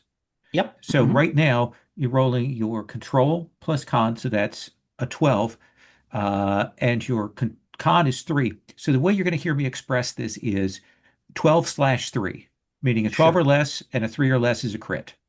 So Okay. roll me 2d20. All right. So this is my first time mucking about with the die roller here. So I need to do a thing to Yeah. create a pool or Yeah, you should be able to make that pool of 2d20. Do you want me to walk you through it? yeah, please. Okay, so go up to the top of right, and you'll see there has that D20 Yep. icon. Click on that, and now we've got the browse themes, right? Yep. You'll see some dice up at the top now. Oh, there we go. Okay. Okay, Okay. so what Okay. you want Okay. to do is clear out a couple of dice you've got in one of those boxes, probably the one on the furthest left, and you just grab Sure. them, drag them into the center to drop them out of there. Okay. And then if you look up where the dice are now, like showing in the center with the theme name, you Yep. can drag a couple of Drag D20s them down to one of down those into the box. boxes. There we go. Okay. All right. All right. So I'm throwing two in the box Yes. there, right? Yep. And then you just So do I click on the just click box. click the box? Yep. It should have a little, after you close out, first thing you do is you close out the themes. Yeah. Okay. Uh, oh, and it's got a little add all to roll thing Yep. there, Click the right? plus, and then there'll be a roll button. Oh, roll. Bingo, there we go. Okay. So that is a crit on one of the dice and a Yep. 19 on the other. So right now you've got 4 successes. So what we're going to do is I'm going to give you some information, get a hold of it, and then you can either put the other stuff in the pool or you can spend it on things. I can ask additional Yeah, questions, right? Yeah. right.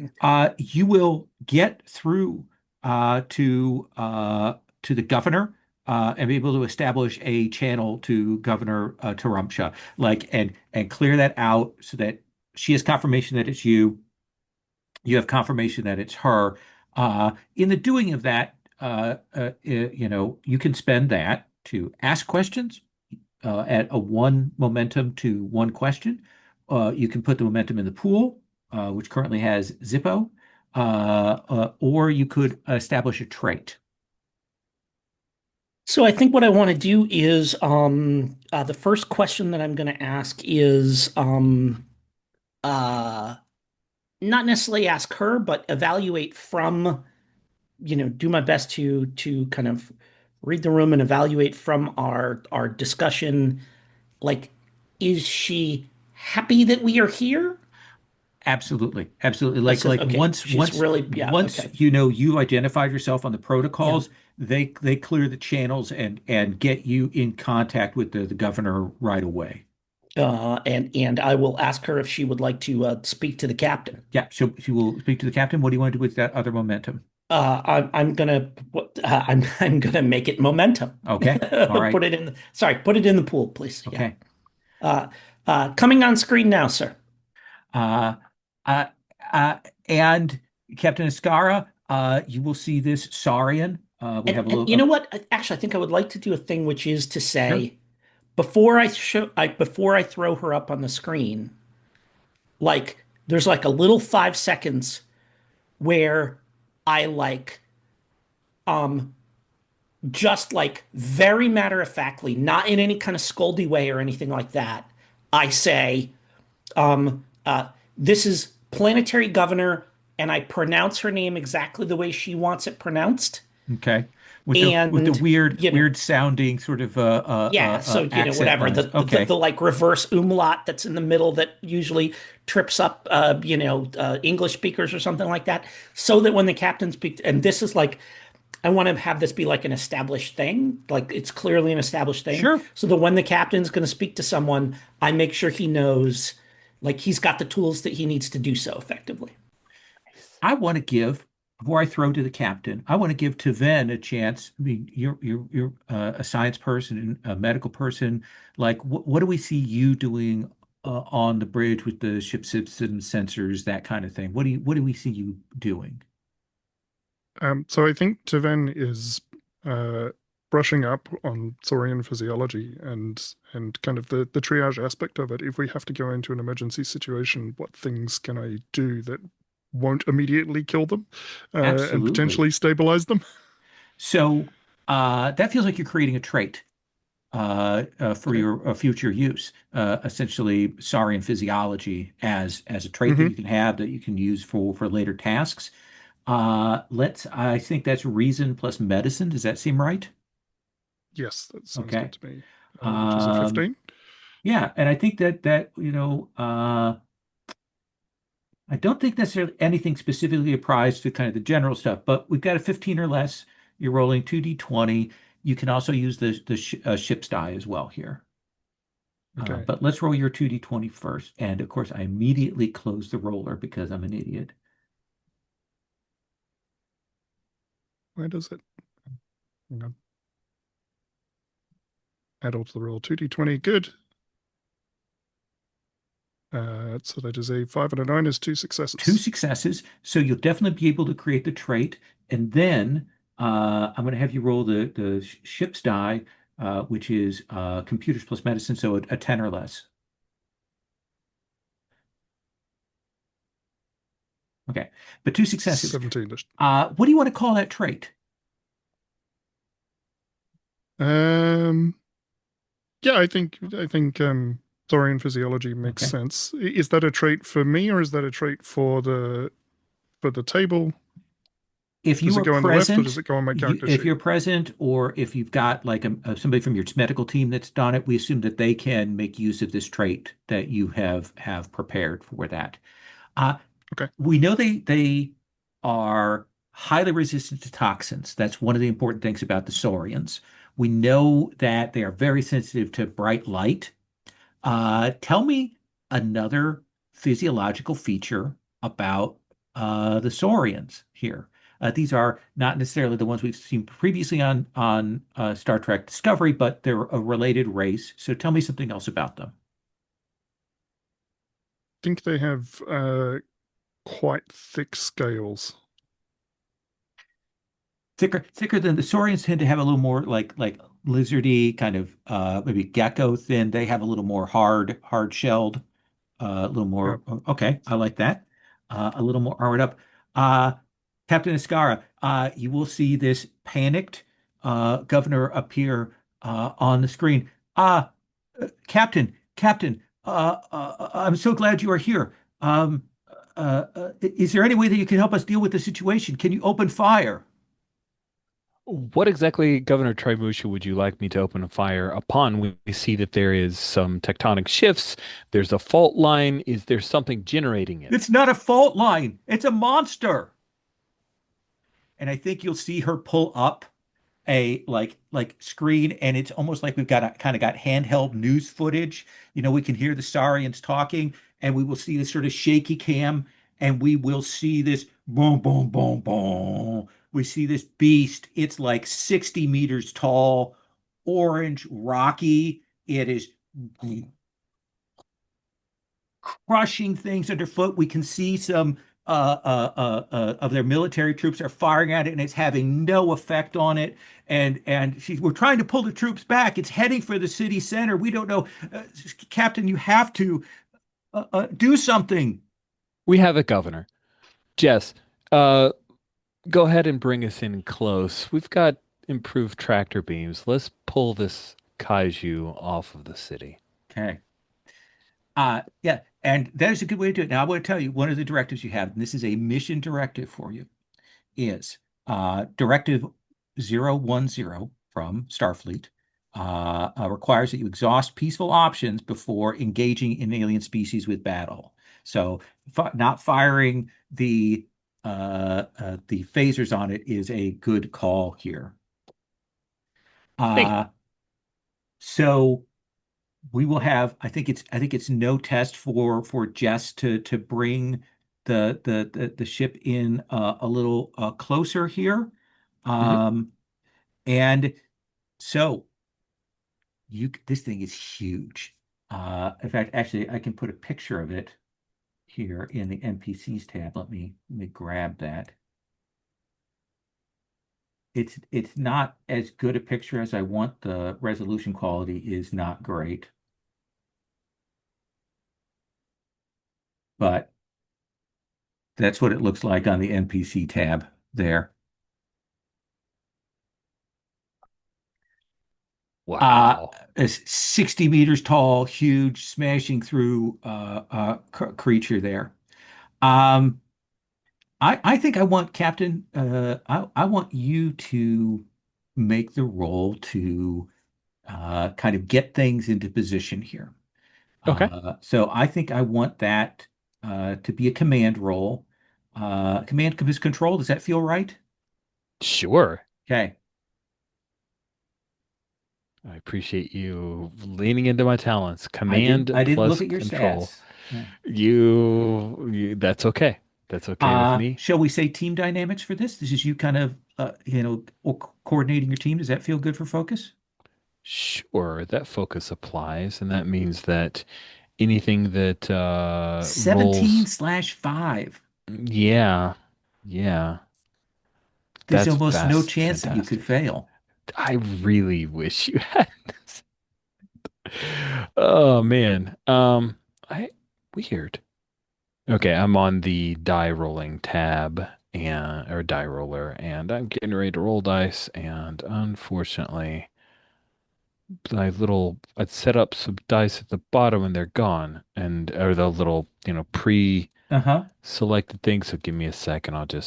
Nope, that's not what I want to do. Hit refresh too in case that they just kind of did the weird vanishing thing. That's exactly what happened. So here we go. Rolling the dice, 2d20. That is one success, That unfortunately. is one Man, success. It's a good thing you have the ship's die for I this. do. I So should you're going to roll. roll. This is going to be engines plus command. So you either 12 or less. 3 or less is a crit. Okay. Roll 1d20. I am. Can I manually add in a die? Because I did not set up a. Dang it. All right, hold on just a second. Absolutely. No, this is the teething on the first time with this. The teething. Thank you.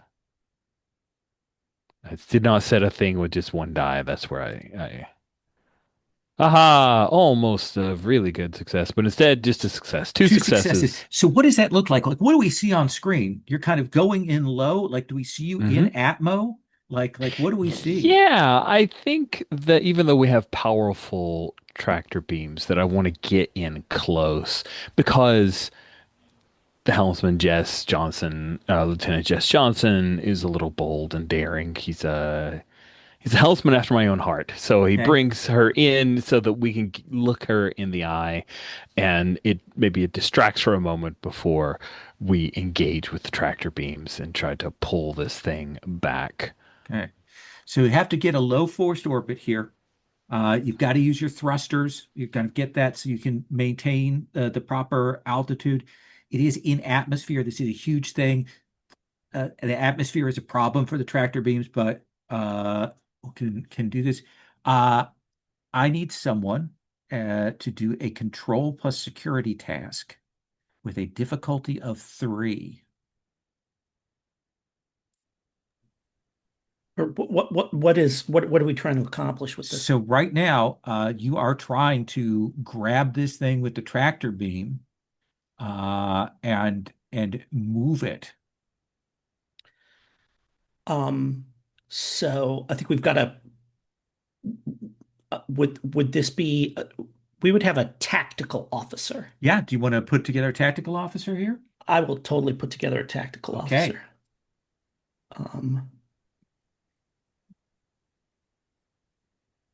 I'm going to give me a second to think about who that is, but Sure. Absolutely. should I just throw some dice or So I'll oh, have we you. need to stat them up, Yeah. right? Yeah. Okay. If you look on the ships and crew tab, I'm gonna have you roll that, put that right next to where Jesse is. You'll set their attributes and departments. There's some notes on how you do that. While I'm doing that, I want to give the science officer another bite at the apple, and then I'll come back to you to make that roll. Does that seem reasonable? So Vex, now you kind of know what this is generally. What are you doing?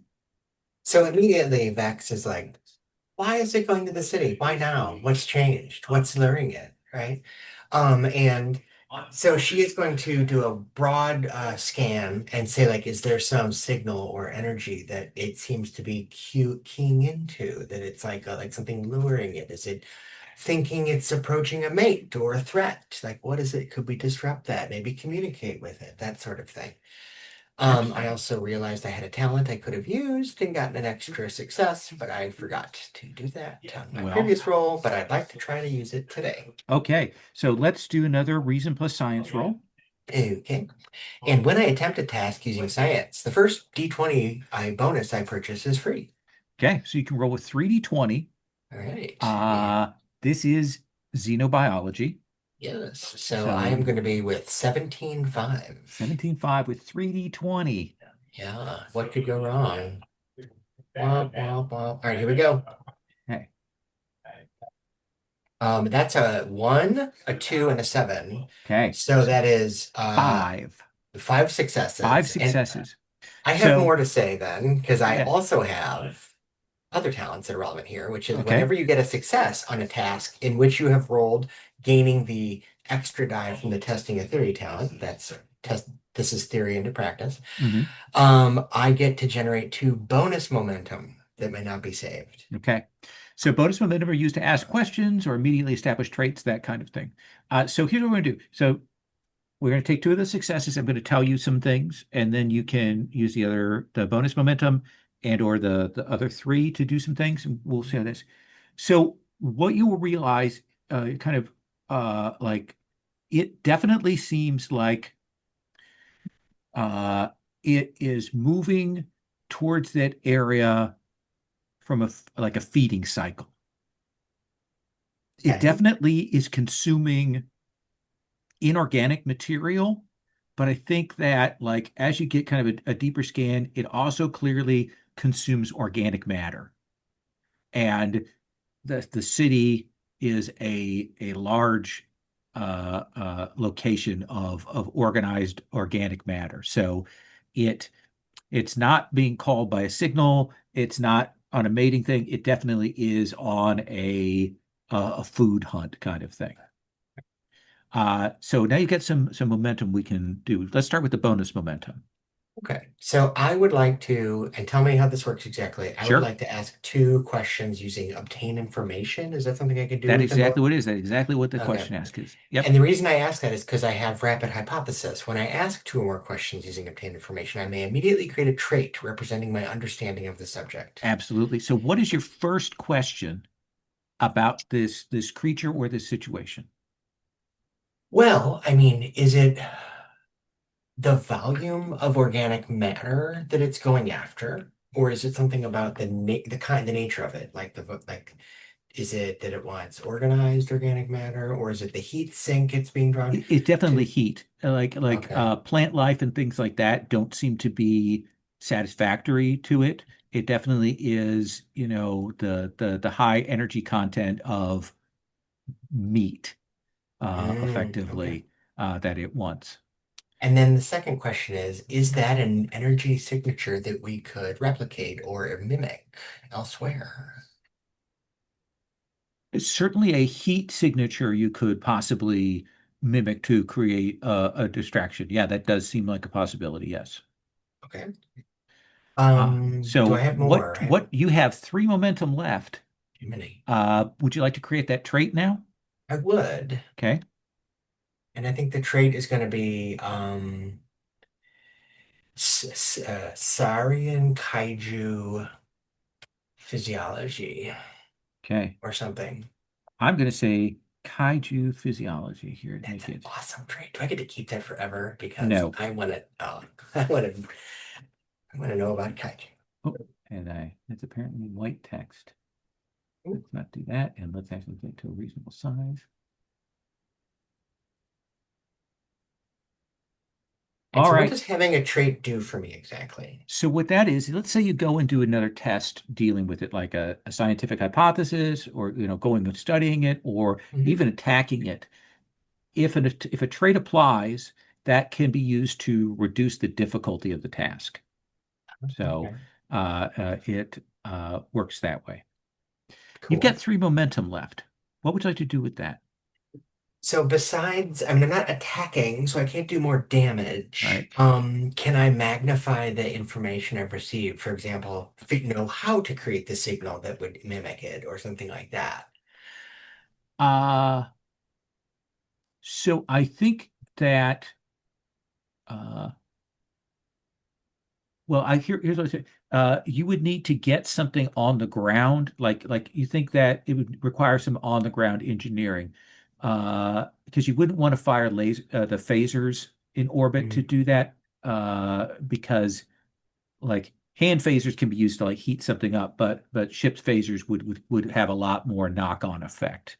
Does that mm. feel like a fair answer? Sure. So we need Okay. to go down to the surface and Yeah, you need to generate need a to make signal. something for that.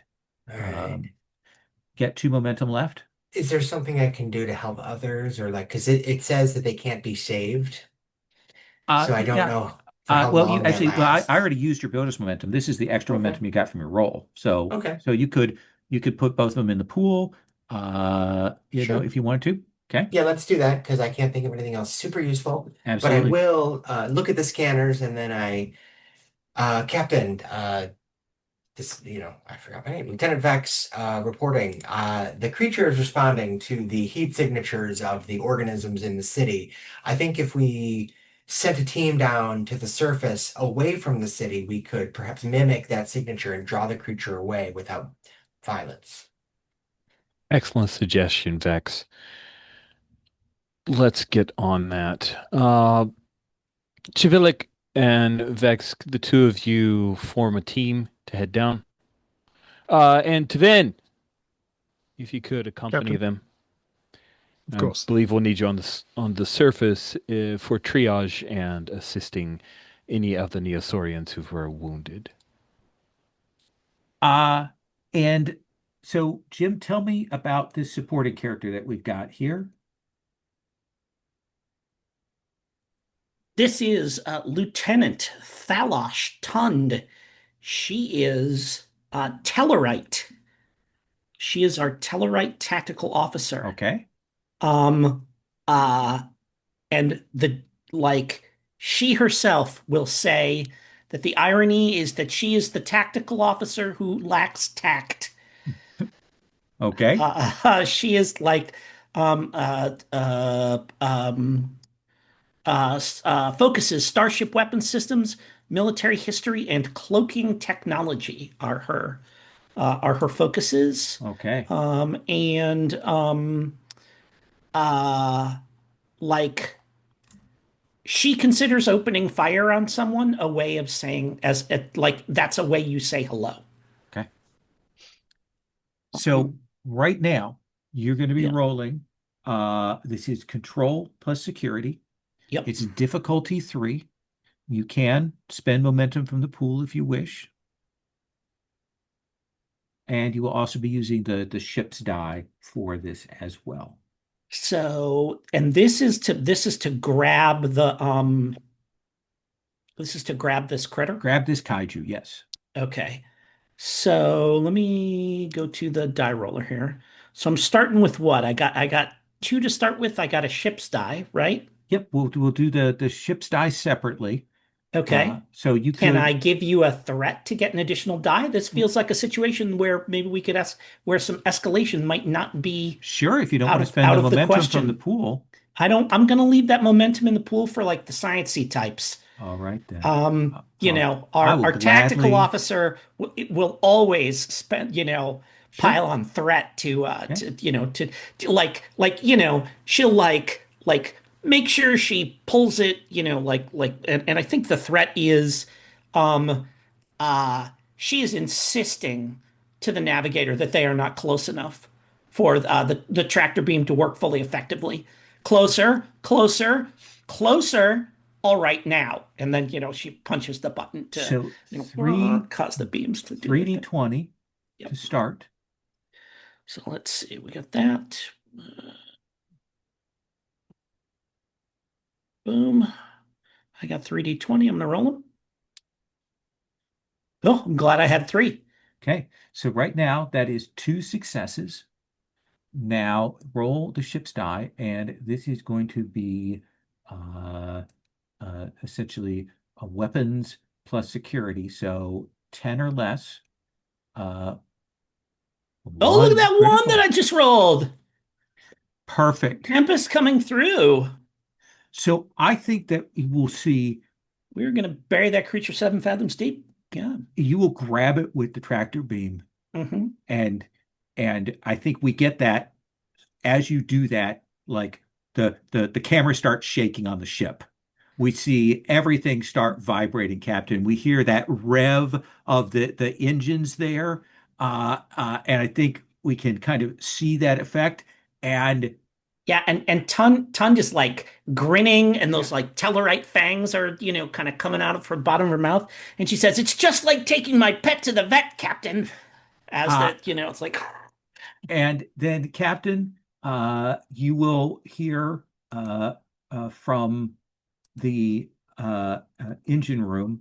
I'm spending my threat. Captain, we can't keep it in orbit. You need to shut down the tractor beams. It's not lifting up. We're going to burn out the engines if you don't stop it now. You're muted, Captain. How much time do we have before the engines burn out? Uh, uh, maybe 10 more seconds of power, Captain. Ease off in 5. Think we see that shaking. We see the little red, we feel the inertial thrusters kind of giving there. We see that thing shaking, and then you have to kind of let the thing, and there is that kind of give as a tractor beam, and suddenly they have to think, and I think we get everybody like, the full back and forth as that goes on that. And I think down below we will see this thing, and you haven't moved it, you haven't heard it, but you have freaked it out. And I think we will see this thing, this lumbering thing, like turn, and we'll see it rip into the ground and sort of dive to burrow into the ground there and vanish into the ground.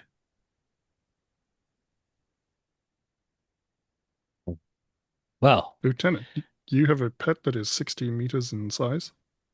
uh, um, the Tellarite, um, uh, says, "Taven, I've talked to you about being literal. No, uh, the general disposition of my pet Kavak is what I was referring to, and not its actual girth. Thank you for the Although clarification. I have seen it uh, tunnel like that, only mostly under furniture." At Chivilic, the governor is hailing you again. Captain, Captain, the governor is hailing. Would you like me to put her on screen? Yes, please bring him on screen. Captain coming right now, Governor. Thank you for your patience. Okay, Captain, thank you. Uh, you've turned back the attack for the moment. Uh, uh, you didn't. Uh, and she hesitates. She goes, perhaps we should. You and your people should beam down so we can speak about the situation. Sending an away team, we are going to speak with you personally very shortly, although my science officer has some theories about how we can lure this creature away from future damage to your city. Good. I hope you know what it is. It is not from our world. And I think Interesting. that's going to be our like log line end for the episode, Ooh. as we maybe cut down and we see the hole in the ground. We see the armed forces, little CG miniatures kind of moving away and cleaning up things, and maybe a glowing eye in the hole as it descends down in. But I think that's where we're going to stop, if that's okay with folks. It's good. Taven, we're going to put you boots on the ground next time, straight out, for our medical officer dealing with the aftermath of this and the medical implications. Does that sound reasonable? Sounds good. Okay. Uh, so yeah, so this is our mid episode break. We will take up with you already on the ground next time and play up from that. Sound reasonable, everybody? Yeah. Okay. Sounds good. Uh, anything anybody wants to say, stars or particular wishes here? I know we just kind of got a little bit of a teaser for what we're doing. But I want to, if there's any feedback, things you particularly liked or things you'd like to see more of or less of, Jim? Man, this was super fun. I like getting me to enjoy a Star Trek game is shooting fish in a barrel. That's Yeah. it is my, it's my one true fandom. Like, like Stanley, love you, but Desert Island, Gene Roddenberry is my date. So that's that I'm enjoying it immensely so far. I love the crew that we have put together. Just a couple of things like Mike, that you like right from the jump, you got the like Vulcan literalism in with the, there, and like I'm looking forward to that being a thing on the regular. Rich, I like your adoption of the first name thing.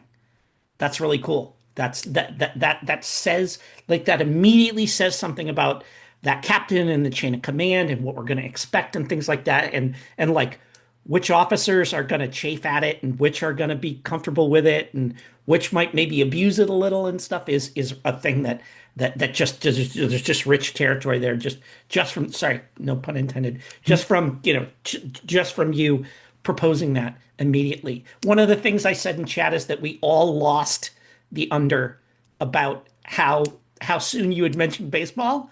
It's like, so Rich, introduce yourself. So there's this thing with the Yankees, and that was just delightful. It's just it's some things are deeply dependable, and I really like that. Gwen, I love that you're playing a Trill, and it's going to be really interesting to see the, like, when is the symbiote talking to us? When is the host talking to us? What is the um uh you know and I really like that you're bad at your hobby, which is really cool. All of it, most of the time people are like, I'm the best chess player on the Enterprise. And you're like, I crochet, but I'm really bad at it, which is just a delightful little, kind of a nuance there to that character, which I think is really, really cool. Lol, just dropping us right into the thick of it. That's the way to do it. That's awesome. Session zero, and we're already like, having to shut things down so that we don't break the ship, which is like a great start to, like, that's TOS, like, right out of the gate. And so having a great time with it. Really looking forward to wishes Looking forward to our uh, uh, uh, you have set it up so that we can like walk around in big caverns, you know, do in like weird mole man type environments. So I'm gonna hold you to that Okay, next time. absolutely. And you know, and beyond that, all of our characters getting to know each other and have those down scenes that I talked about, and stuff like that. It Absolutely. feels like we've got really cool territory to work with here. Tiven? Yeah, this was an absolute blast. Normally, I try to be better about writing down stars as they come up, and because I was learning a new system, and this is the first session, I completely failed to do that. But the one that immediately jumped out to me when it happened goes to Rich for immediately taking command of the situation. So you were presented with a problem, and you acted like a Starfleet commander. You just jumped in, gave orders, gave non-lethal orders, which is a very Star Trek kind of approach to things, and I really appreciated that. That felt very much like a Star Trek show, that moment, to me. To Gwen for immediately jumping in with the technobabble and the science, and trying to understand the science of the situation and what we can do about it. That really showed me immediately who Vex is, I think, and I really enjoyed that. Uh, yeah, it's an emulsion.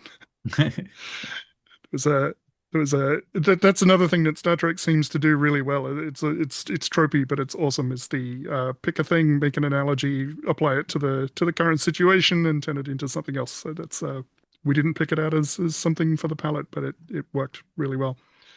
And we haven't had a good chance to see a lot of Abraham Trevilick yet, but I like the detail that he might stab somebody that tries to go against the Federation. I thought that was a really cool detail. Um, and I really appreciated the tactical officer that you came up with at the end of the session too. I thought that was absolutely great. And yeah, Lol for throwing us in and immediately throwing us into a Star Trek situation. This is exactly what I would want. This is my first time playing Star Trek Adventures, and this is exactly the kind of situation that I would like to be in. So this is going to be good. In terms Excellent. of wishes, there was I think it was Jim mentioned the wanting to have those more sort of personal scenes, and I picked as one of my B plot interests trying to understand the cultural practices of a fellow crew member, Ah, and cultural or not, some of the other people's hobbies I think lean to some interesting situations, especially for a Vulcan that is overly literal, trying to understand cooking or trying to really understand the nuances of baseball. huh. Um, and maybe sitting down and playing a game of Scrabble with Commander Chiviluk, I think is going to be interesting. I love it. That sounds great. Gwen. So it's a lot of fun. I've not, this is the first Star Trek game I think I've ever played as well. I mean, of any sort. I think I think this is the first one. And so it's very exciting. I'm a fan of I've seen all the shows and all that, but yeah, so I really enjoyed getting to explore this universe. I think that, yeah, to second some things people have said, you all just embodied these characters immediately so well. And it's really cool to see that all of you, like, for example, Rich, your captain was identifiably a captain, but not any of the captains. Do you know what I mean? It's like you're like, oh yeah, that's a Starfleet captain, but it's not just you're not just parroting Kirk or you know, Picard or anybody. So that was really nice. Um, and same thing with, I mean, I really think that Chivalik is going to bring what one thing that Star Trek has kind of tried to do but never been good at, which is made a security chief of security actually dangerous feeling. They always just posture and then just get knocked out in the The, first swing of any throw, and you're like, what? Worf and all those guys. Exactly. The Worf effect. It's just like Worf is the worst security officer in some way regards, right? And so I'm a little scared of Chivilic in a way I'm enjoying. So, and I always love the Vulcan like literalness, and I am really looking forward to seeing more of that. I want like my character to be in her Vex mode and just really butt heads because, I've got this like inner artist that's going to be flaky and associative instead of like logical and deductive. And so that should be fun conflict. I really loved to Van already. And yeah, dropping us right in. This felt like, and it felt like TOS, which is awesome. I also want to thank you, Lowell, for giving me an opportunity to do what I built the character to do, which is to ask why and to Hmm. kind of be like, well, like what's going on? I want to understand. And that's something I always loved about almost every time they'd come up to against a Star Trek problem, or a Star Trek a crew would come up against a problem, is they want to understand why it's happening. And that's just something you just don't see as often, in so many other sci-fi shows in a way you should.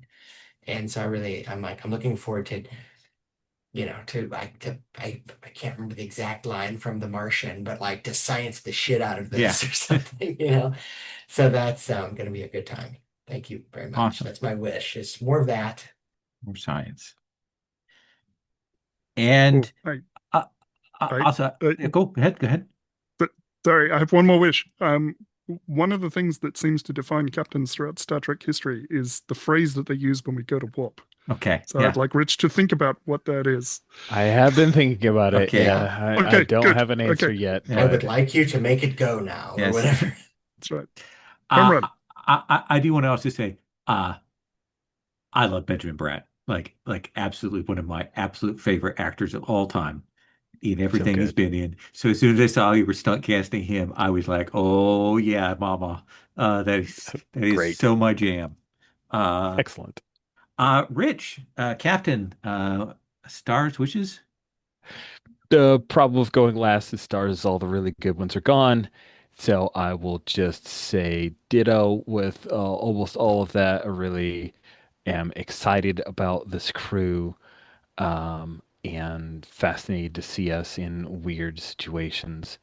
I agree with the original series flavor, the use of a Star Trek animated character was fun. I tried reverse image search for the moment you said this isn't what I wanted, so I was like reverse image searching, trying to find other pictures of it. There are no better pictures of No. it, but that was a really fun kaiju moment, unexpected, delightful.